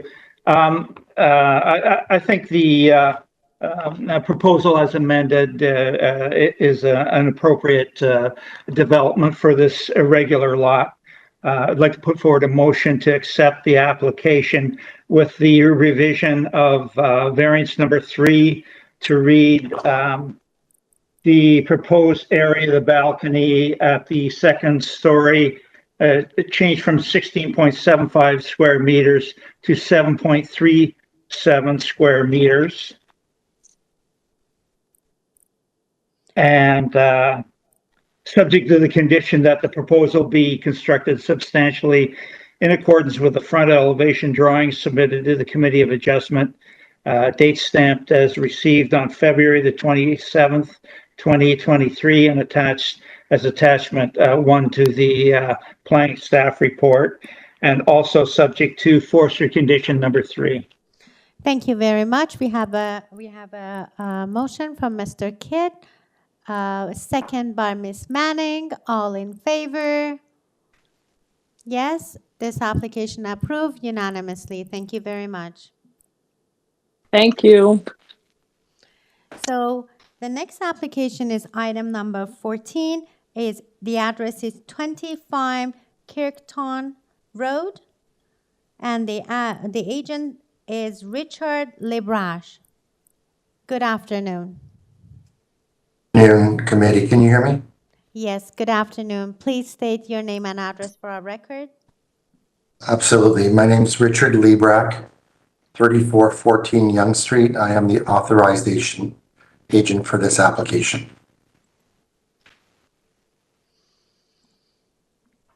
Okay, Mr. Librack, do you have any comment? Any? Yes, absolutely. Prior to circulation to the public, the planning department contacted us having some concerns about some of our variances, and as such, we responded accordingly to their favor, and therefore I have some changes to the variances, please. Yes. The variances will be changed as follows. Variances 2 and 5 are no longer required. So it means eliminated? Eliminated. Variance 4 has been reduced from 18.54 to 17.76 meters. Okay. And finally, variance 6 has been reduced from 46.87 to 45.36%, broken down as follows: that the building coverage is 37% and the canopy coverage is 8.36%. These modifications, if you're following me here, were submitted with revised drawings on February 27th, and they are in the committee file. I'm aware of the planning report that acknowledges these changes, and we have 2 letters of support.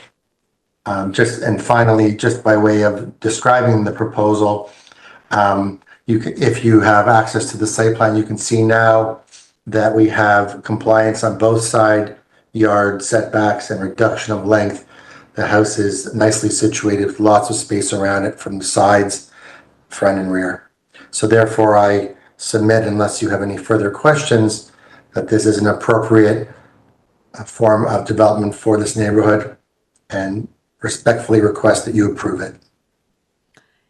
Thank you very much. I just want to draw your attention to the transportation report that we received on March 1st, 2023. Have you had a chance to review this report or memorandum? It wasn't in the file, in the committee file, so no, I have not seen it. So we will. If it was, can you tell me what it says, please? Yes, I will ask the staff to zoom in and then. Oh, sure. And permitted maximum is 4.9. Traffic should not approve. So we asked that the maximum width of the driveway be 5.2, which would be the, okay, that we'd accept that, yes. Okay. So. I would accept the recommendations of transportation, yes. Okay, perfect. Thank you very much. So now we will, members, do you have any question from, question from Ms. Manning?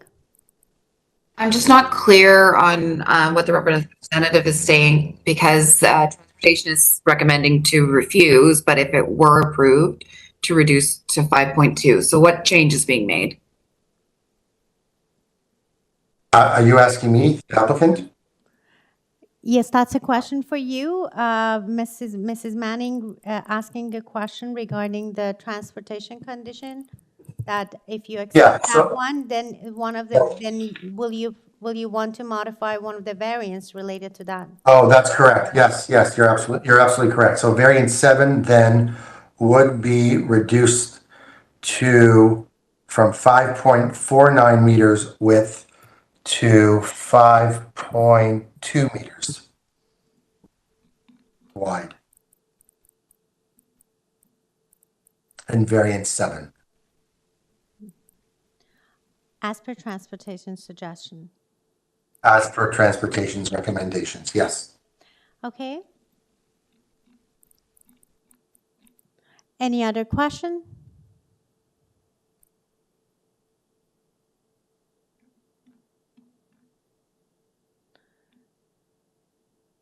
So the modification is eliminating number 2, eliminating number 5, modify variance number 4 to 17.76 meter, modify variance number 6 to 45.36 meter, and also modify variance number 7 to 5.2 meters. Yes. Yes, Ms. Manning? Motion, if that's okay. Yes. Okay, through you, Madam Chair, I'd like to make a motion to approve this application. I'm not going to repeat the modifications because those were just repeated, but I think all of these variances meet the 4 tests. Specifically with regards to the driveway, I know Transportation Services recommended denial, but this is the existing condition. And the applicant has modified variance number 7 to 5.2. So I'd like to put forth a motion to approve this application with no conditions. And what about this transportation? What about the urban forestry?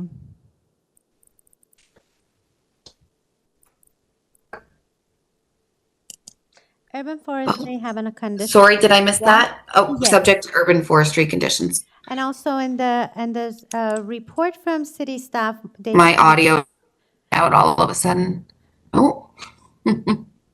So in the same report that you Frozen. refer to, city staff also recommend a condition. So I just want to, Ms. Manning. Yes, the condition is, Sorry, we are in the committee. Sorry, you cannot talk. We are in the committee. I'm sorry, I thought you. I'm asking Ms. Manning. Ms. Manning. I'm having some audio issues, but yes. Okay, perfect. So we have a motion from Ms. Manning with Manning with all the modification that's stated, including the condition, staff condition, and also urban forestry. Anyone second it? We have 2 seconds. Paul seconded, Paul Kidd, Mr. Kidd, and all in favor? Yes, perfect. So this application approved unanimously. Thank you very much. Thank you.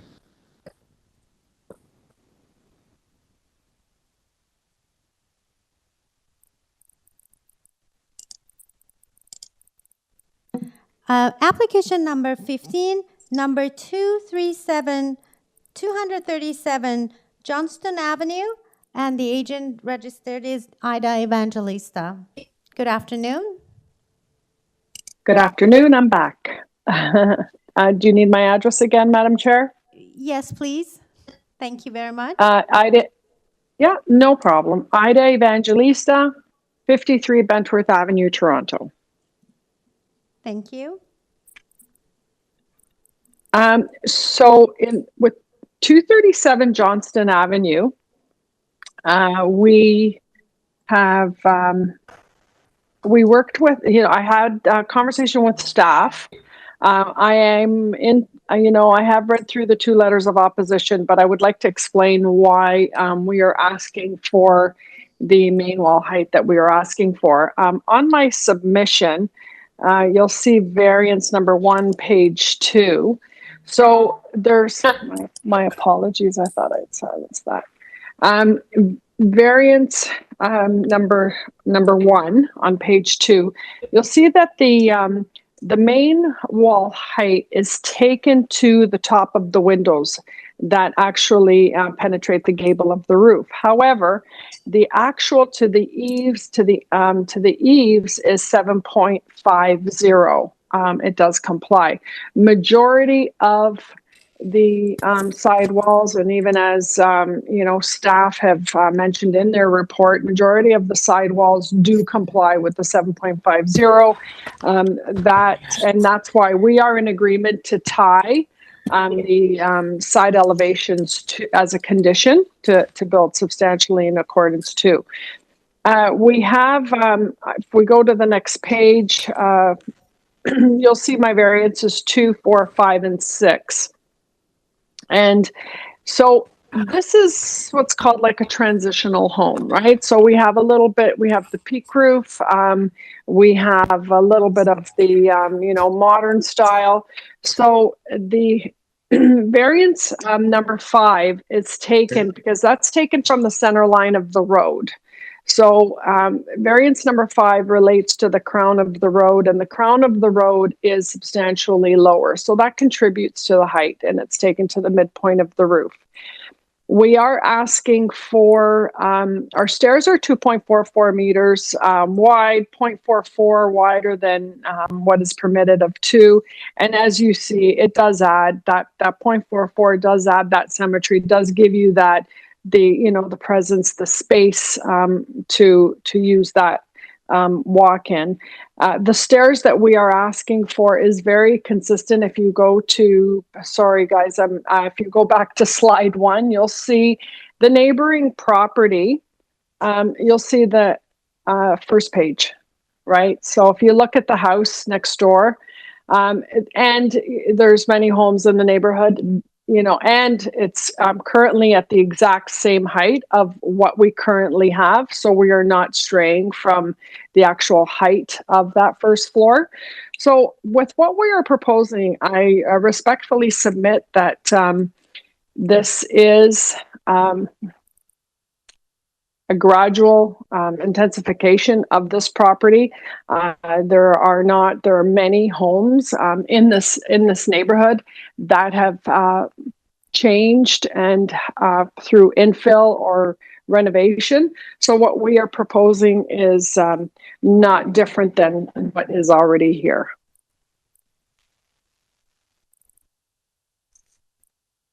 I'm open to any questions. And as I mentioned, Madam Chair, I am in agreement to tying the side elevations as a condition per planning report. Thank you very much. So members, do you have any question from Ms. Evangelista? No question. So if there is no question, can I get a motion? Madam Oh, Chair, sorry. there's 2 other speakers registered to speak. The first one is Gareth Fletcher, whom I've just unmuted. Good afternoon.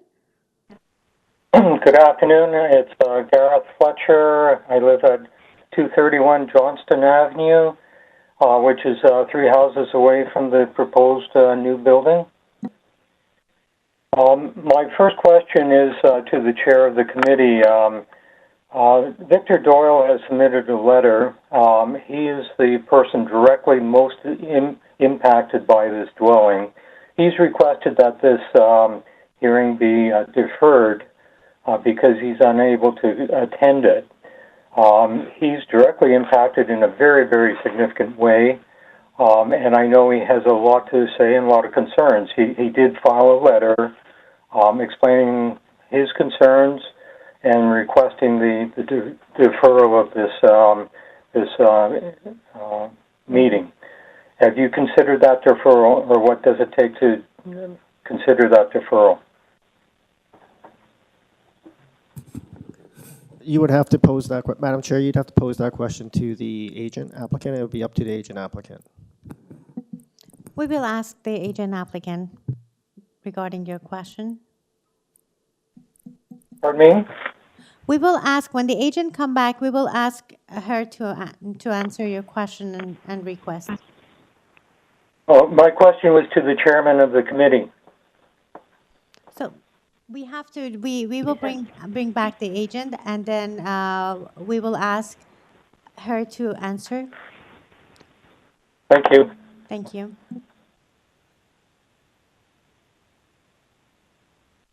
Any question from panel member? No question? Okay, so we have one more. I think the next person is the person that wants the deferral. Madam Chair, the next speaker is Roderick Kowalchuk, and he does not wish to speak. Okay, thank you very much. So we want to ask the agent to come back, Ms. Evangelista. Yes, Madam Chair. I read through the letters of opposition, and I understand that they are concerned with the height of the main wall. But as I explained to you, Madam Chair, the height of the main wall, we do not have a length variance. We do not have a height under the new bylaw 569/2013. The height is under the old bylaw 7625, which is taken from the center line of the road. That being said, and our main wall height majority complies with the 7.50. It's three small windows that we have on either side that is actually causing the main wall height variance. So with the greatest of respect, I believe I'm not sure, having a deferral, because we have one window on one side on the east elevation, and we have three small windows on the west elevation. And that's what's contributing to that main wall height. I understand that when they look at the numbers on the public hearing notice, it's kind of takes you aback. However, it just, again, only relates to those windows. And I don't know that, us deferring, we have no overall height. Majority of the main wall is 7.50. We do not have a length. We do not even have side yard setbacks to this property. And 32% is very consistent in this neighborhood. And, I have looked at other homes in the neighborhood, and I would say that, from about the corner into my property, I would say they are probably, in the neighborhood, according to, buildings in the neighborhood of 32 to 34% coverage. So with respect, I submit that what we're proposing is very characteristic to the neighborhood. And that being said, I don't believe a deferral would, change anything. Okay, thank you very much. Panel member, any question from the agent? No question. So if there's no question, yes, Mr. Kidd?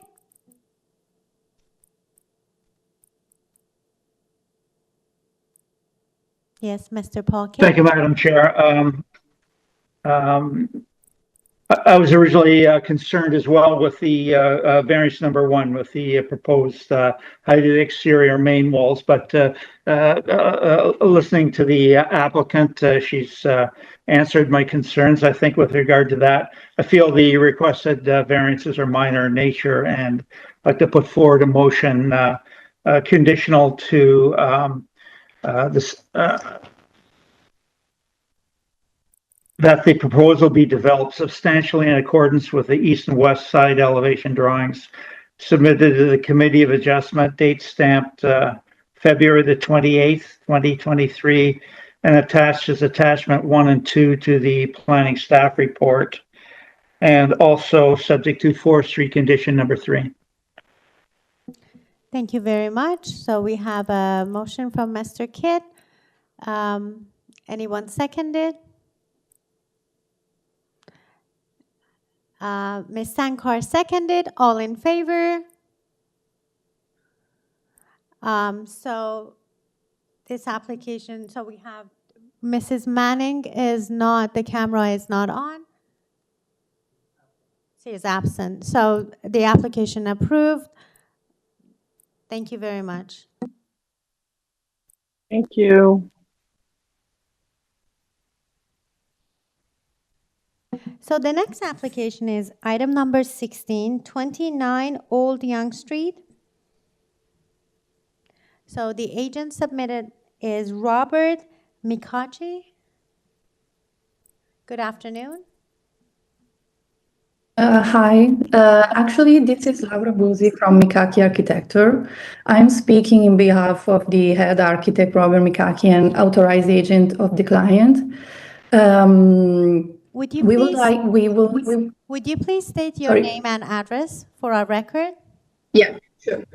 Laura Buzzi, B-U-S-I. The address is 18 Hook Avenue, Toronto. Thank you. Okay. We want to request a deferral of the application. because we changed the design and we need more time to update the project. Okay, so the request for deferral. So, so I'll just ask members.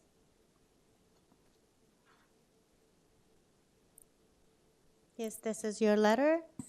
So the applicant would like to defer the application because they modified the design. So can I have a motion? Yes, Mr. Kidd? Thank you, Madam Chair. I'd like to put forward a motion to defer the application sine die to allow the applicant to revise their application. So second, a motion from Mr. Kidd, second by Ms. Sankar. All in favor? Yes. So thank you very much. So this application deferred. Sine die. Thank you. Have a good afternoon. Thank you.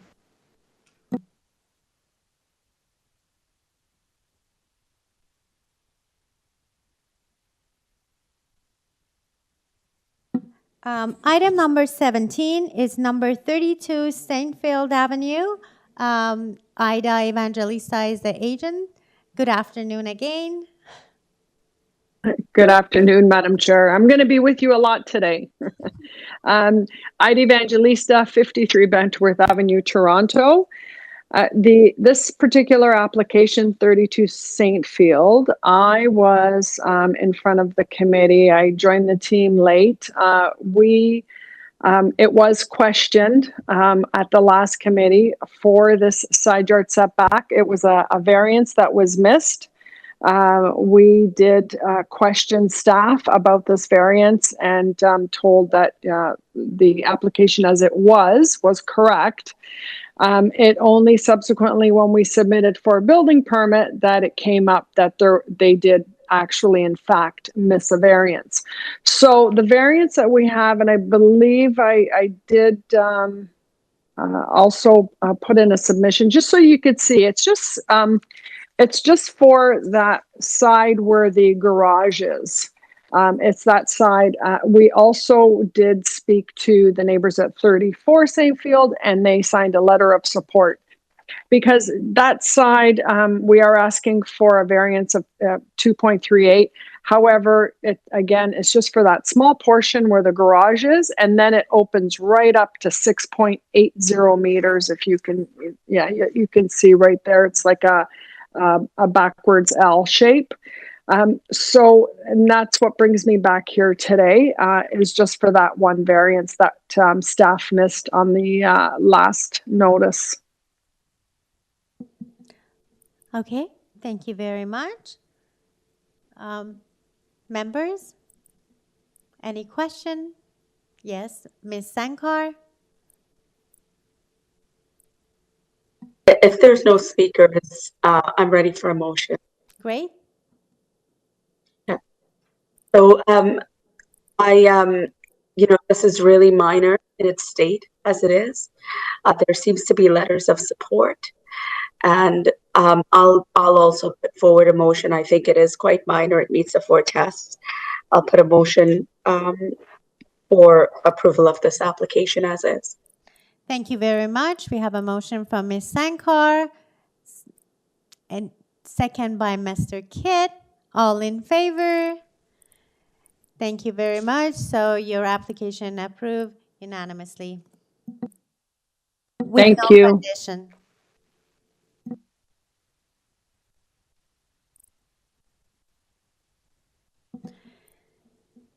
So application number 18, 12 CLYDE Avenue. Ida Evangelista, good afternoon. Good afternoon, Madam Chair. Ida Evangelista, 63 Bentworth Avenue, Toronto. So we have 12 a speaker. CLYDE. We have one of the neighbors who would like to speak, so we appreciate if you just give us a quick presentation.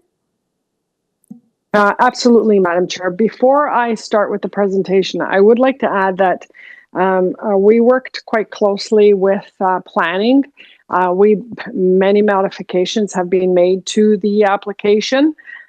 Yes, and there you have it right there. Do you need me to run through it? We did add an additional one because I know one of the comments in the letter that was submitted from the neighbor, sorry, they were concerned with the balcony, the balcony overlook. So that relates to variance number 7. And variance number 7, we are now removing. And that way, that mitigates the privacy overlook concern that the neighbors had. So, Ms. Evangelista, for our record, we appreciate if you go variance one by one and let us know what is the modification. Absolutely, Madam Chair.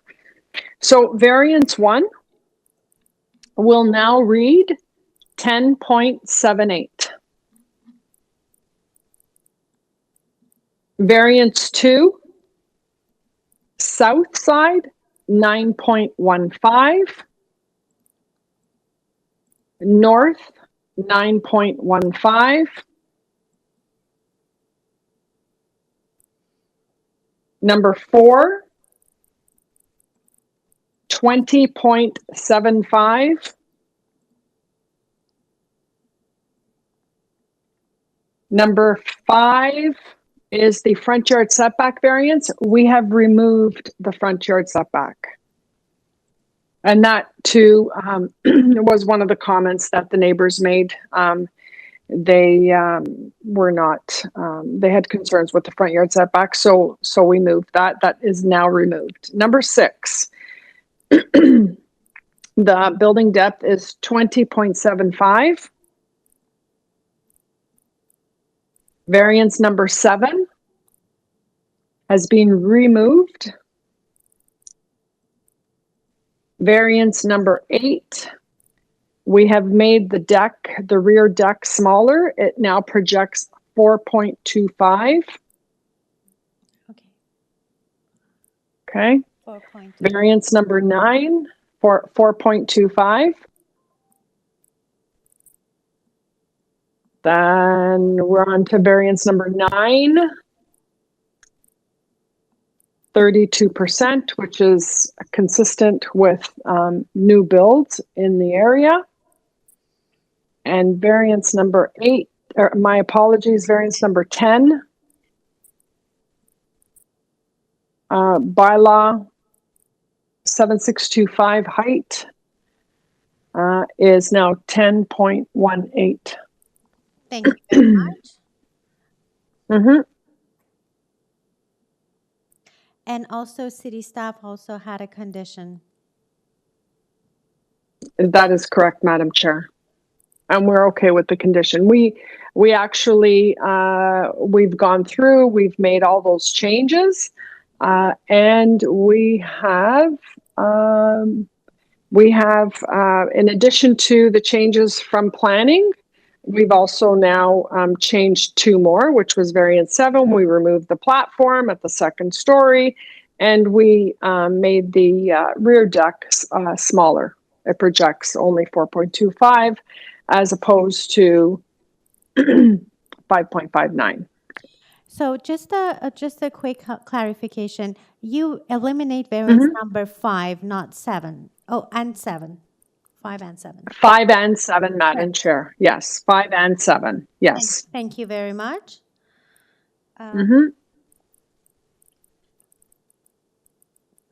Yes. So the home that we are proposing is again a transitional style home. So when you look at the home from the front, it appears as a peaked roof, and then it it has the appearance of a flat roof in the back. So that being said, and that's what why we do have the main wall heights. We have brought them down substantially. Now, this particular home, it's not that the rear of the house is just straight across. There's many levels of it. It's like it's tiered. You know, there's different elevations just to create some articulation. We do not have side yard setbacks, and I know one of the comment was they were from the letter was they had concerns, you know, with the access of getting back and forth, but we do not have any side yard setback variances. The length of the house is primarily due to we have a bay window at the front, but because the door is recessed, they take because typically, you know, a bay window that's cantilevered is not does not count to the length of the house, but in this particular situation, because we have our property that is the front entry is recessed in, so it does count to the length of the house. So that's, you know, that contributes. Also in the back. So in the back, we have the deck on one side and we have, just bear with me, my apologies for 1 second. Here we go. So if we refer to, there we go. So you'll see that, you know, our overall height, we've brought it down substantially from what it was. If you refer to the south elevation, as I've shown, and you'll see that there's different heights of this particular home. You do have the sloped roof, you do have flat portions of the roof. And that's what contributes. At the back of the house, we have the front of the house where the bay window is included. They referred to it as a window box, and the same at the back. So in this particular instance, you know, this is a home. It is a transitional style home that has different, you know, architectural features and elements for interest. This is an area that has an eclectic mix of homes. You have peaked, you have some modern, you have complete flats. So I believe what we're proposing here is characteristic to the neighborhood, and I'm open to any questions that you may have. Thank you very much. So members, do you guys have any question? Ms. Manning? Or maybe that's not a question. So if there is no question, can I get a motion? Madam Chair, there's one more person registered to speak, Cindy Johnson, whom I've just unmuted. Thank you very much. Good afternoon. Good afternoon. Thank you for the opportunity to speak. I do represent the homes to the north and south and across, and they are the same ones that had put in that we submitted on March 2nd. First, we'd like to express concern in the way, I guess, information came out to the homeowners in that we initially worked based on the public notice and the information provided. And it was only by accident that we even found further submissions with the modifications. And I did note in our submission that there were modifications because we had some concerns about even the length and the heights with the modifications. In particular, we do understand that this property is on a slight incline moving from north to south. So the house on the north is a little higher, the house on the south is a little lower.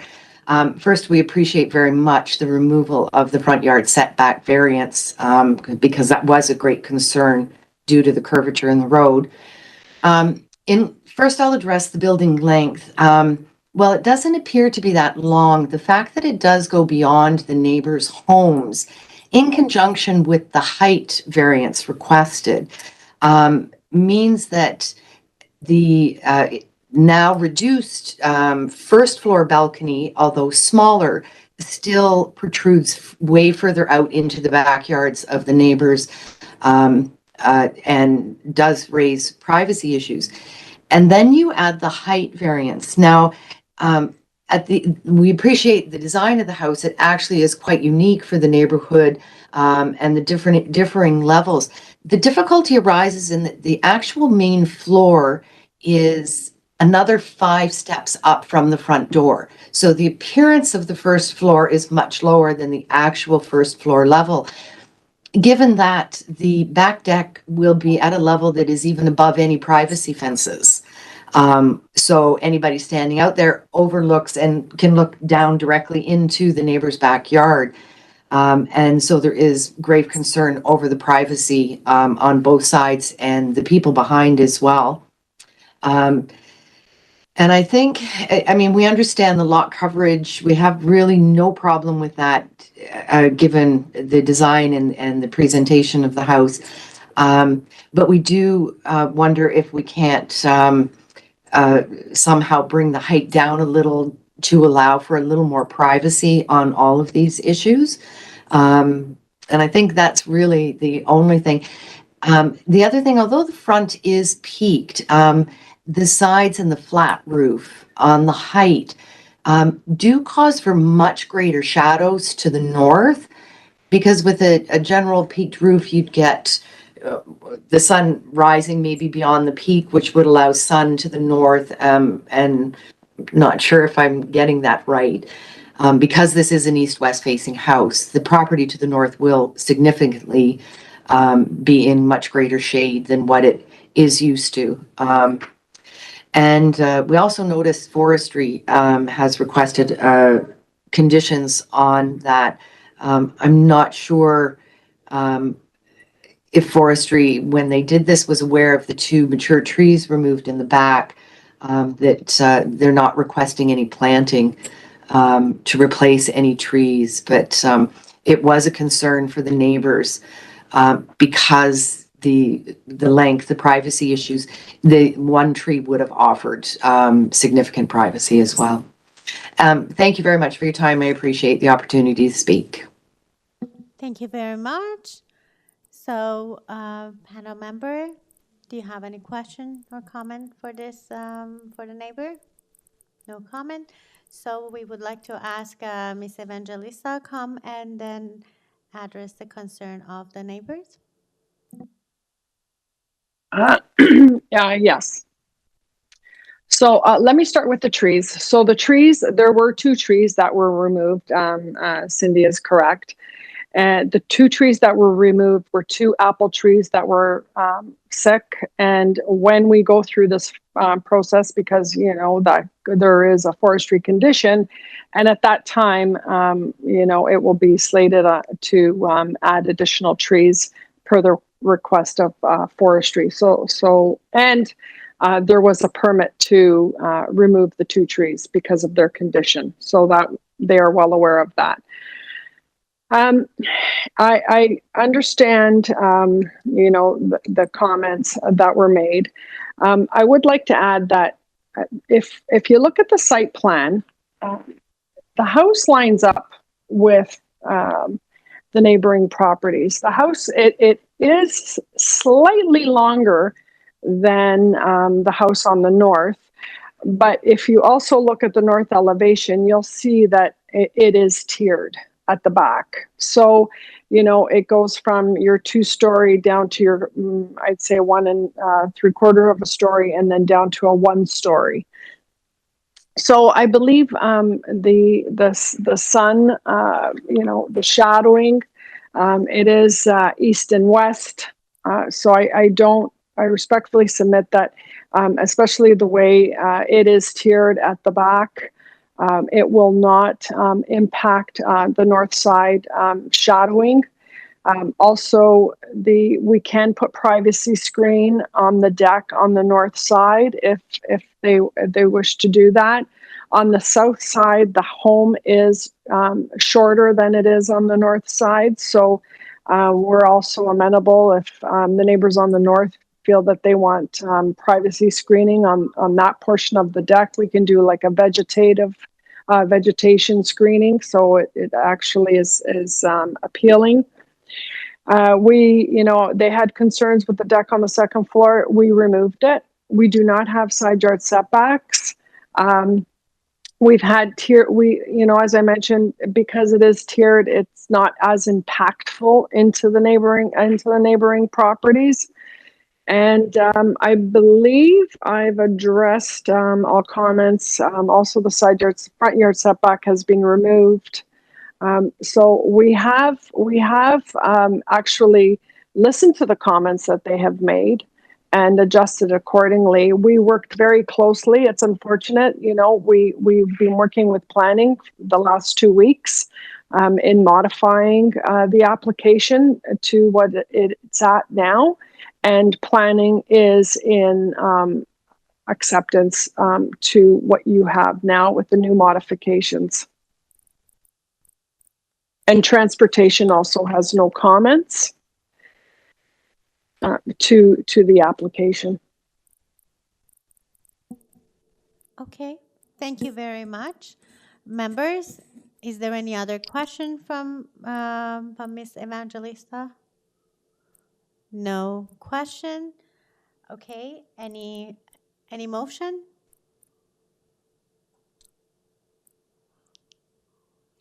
Yes, Mr. Kidd?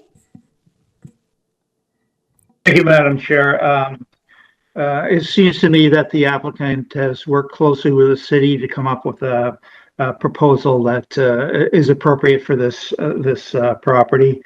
I'd like to put forward a motion to accept the application as revised. The revisions have been read into the record. I won't do that again.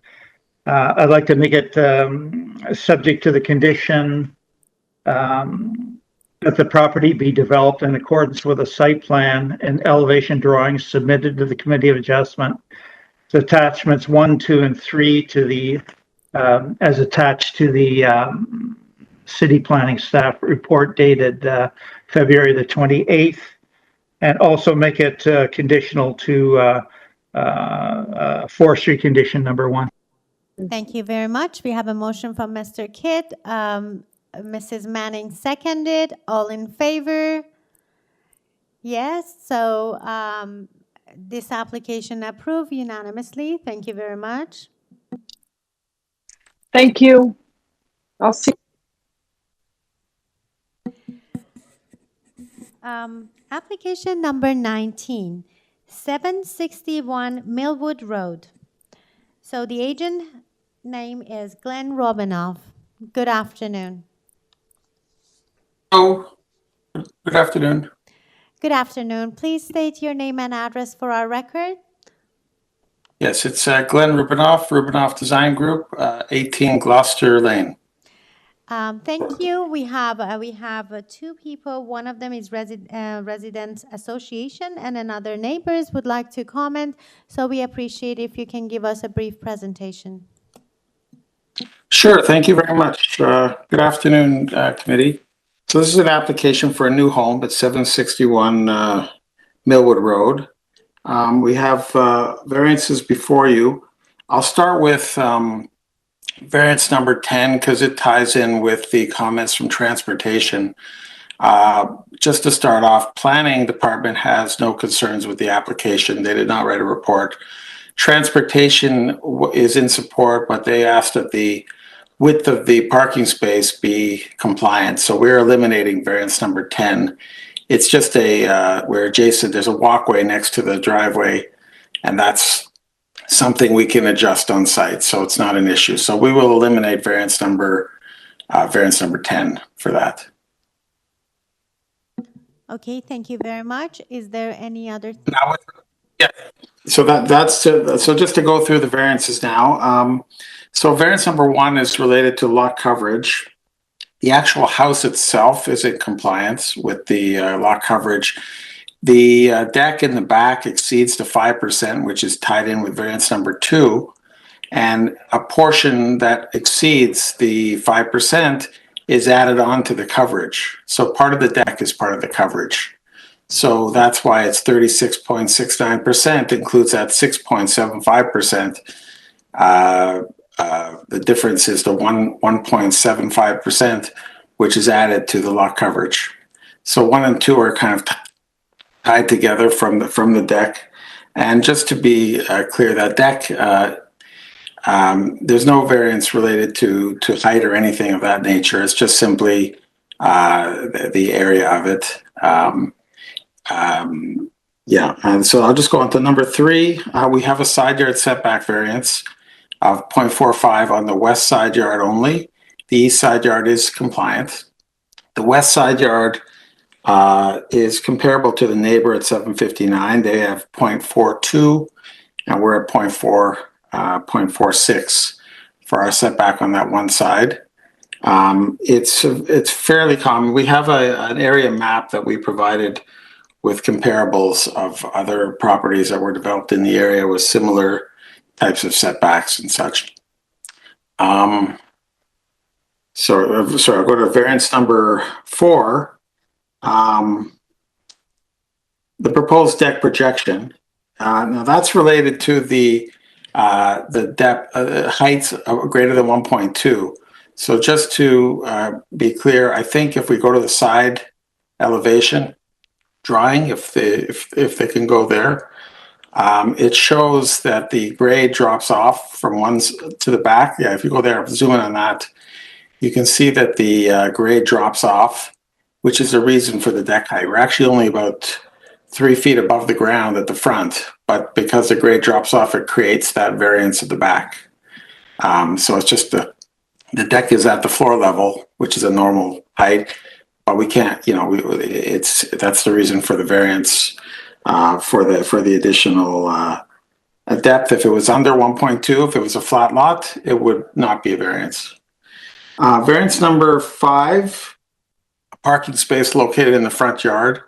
This is actually fairly common. There's several approvals in the area for this, but I can also point out that 763 and 761, and I think a few more right along there also have front yard parking as well. This is a parking spot that's entirely on the property, but it's located in the front yard. Variance number 6 is a minor wall height variance of 7.43, where 7 meters is permitted. I should note that we don't have a height variation for the overall. We're complying with the 8.5. Number 7, we have a proposed floor space index of 0.67. Again, it falls into the comparables in the area of what's being rebuilt. I should also mention that the building length, the variance before for building length, if you look at the site plan, because that comes up with variance number 9 at the end. If you zoom in on the back portion, the house itself is at 16.69. If you move back a little bit, the actual house above grade is under the 17 meters required. Because the basement projects a couple feet beyond, that's where the extra length variance comes from. So above ground, it's compliant. It's just for the basement portion. So thank you very much. I think that's it. Yep. Thank you very much. Thanks. We have 2 people who registered to speak. The first one is James Heller or Jim Heller. Good afternoon. Can you hear me? Yes, good afternoon. Please state your name and address for our record. Yes, my name is Jim Heller. I live at 1 Bernie Crescent and am the co-owner of that home with my wife, Jennifer. So I'm speaking today in opposition to the application.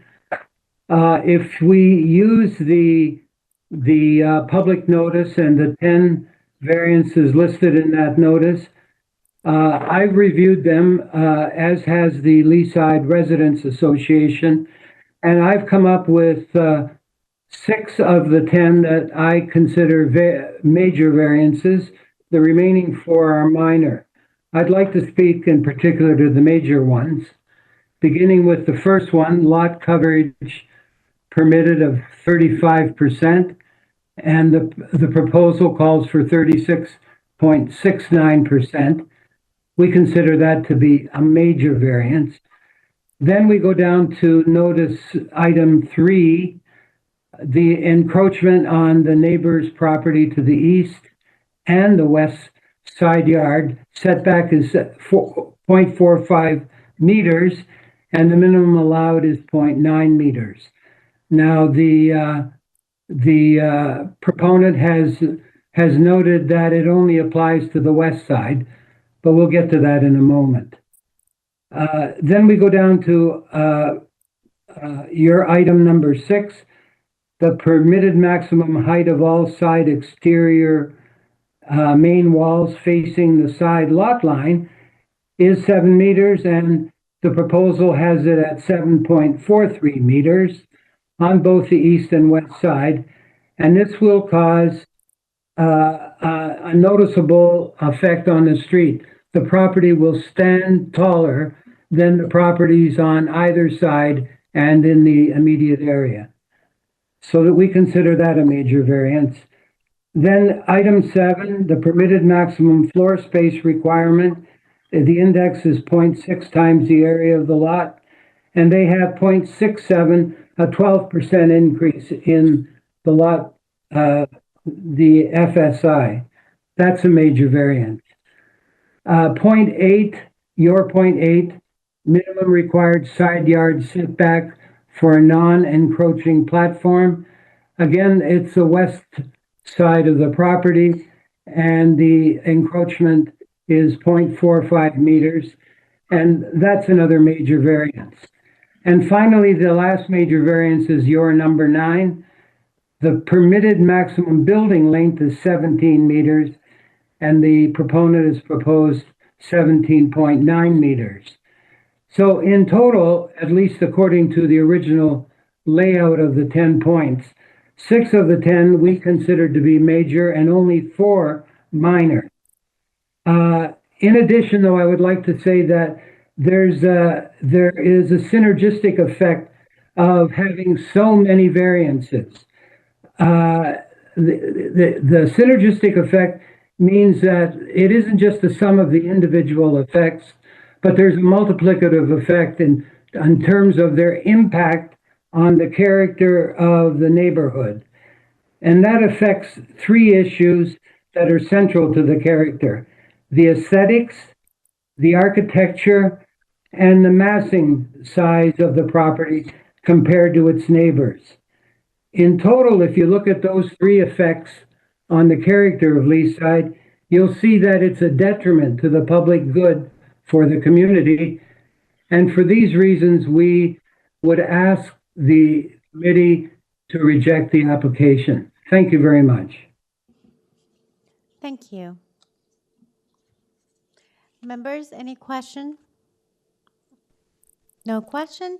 So we have Resident Association, Jeff Cattell. Good afternoon. Good afternoon. It's Jeff Cattell from the Leaside Resident Association. Am I being heard? Could you please state your address as well? The address is Post Office Box 1601 Bayview Avenue, Post Office Box 43582. Thank you. I'm here today to express our strong opposition to the application for the 2 reasons: the number of variances, 10 in total, and the magnitude of the variances related to excessive size, the height of the main walls, and the deficient setbacks. Secondly, the impact on the beautiful diagonal, one of the 2 diagonals into Leaside. It's a gateway street. Millwood is a very important street from the perspective of the character of Leaside, and this home will have a detrimental factor with homes on the street that are of modest size and massing. And here we've got a massive monster home, as the previous deputant spoke. When you've got lot coverage, when you've got FSI, when you've got building height and length, it multiplies into making for a very large home, which is not in the character of the street.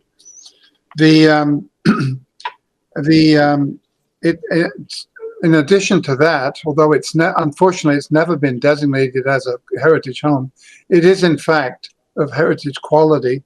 It's an original arts and crafts style home built by the same builder as two adjacent homes. So there's a real loss here from tearing down a perfectly good home. So the four tests, as you're very familiar, the application is requesting approval for 10 variances on a standard leaside lot. There are no site constraints which necessitate these variances to construct a comfortable 4-bedroom house. Secondly, is the variance desirable for the appropriate development or use of the land? The footprint and massing of the proposal are too large for the site. Variances are proposed for the north and south side yard setbacks, for stair and porch encroachments, for floor spacing index, and lot coverage. When you analyze the variances, I won't go over what Mr. Heller has just mentioned. Majority of the variances are not minor.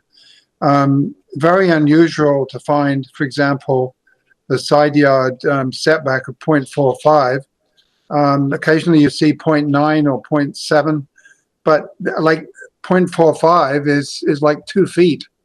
It's not even possible to pass on a sidewalk on a setback that is that narrow.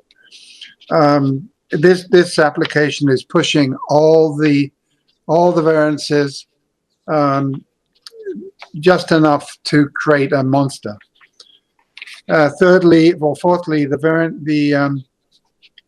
maintaining the interest and purpose of the official plan, which states that no changes shall be made through rezoning, minor variance, consent, or other public action that is not in keeping with the physical character of the neighborhood.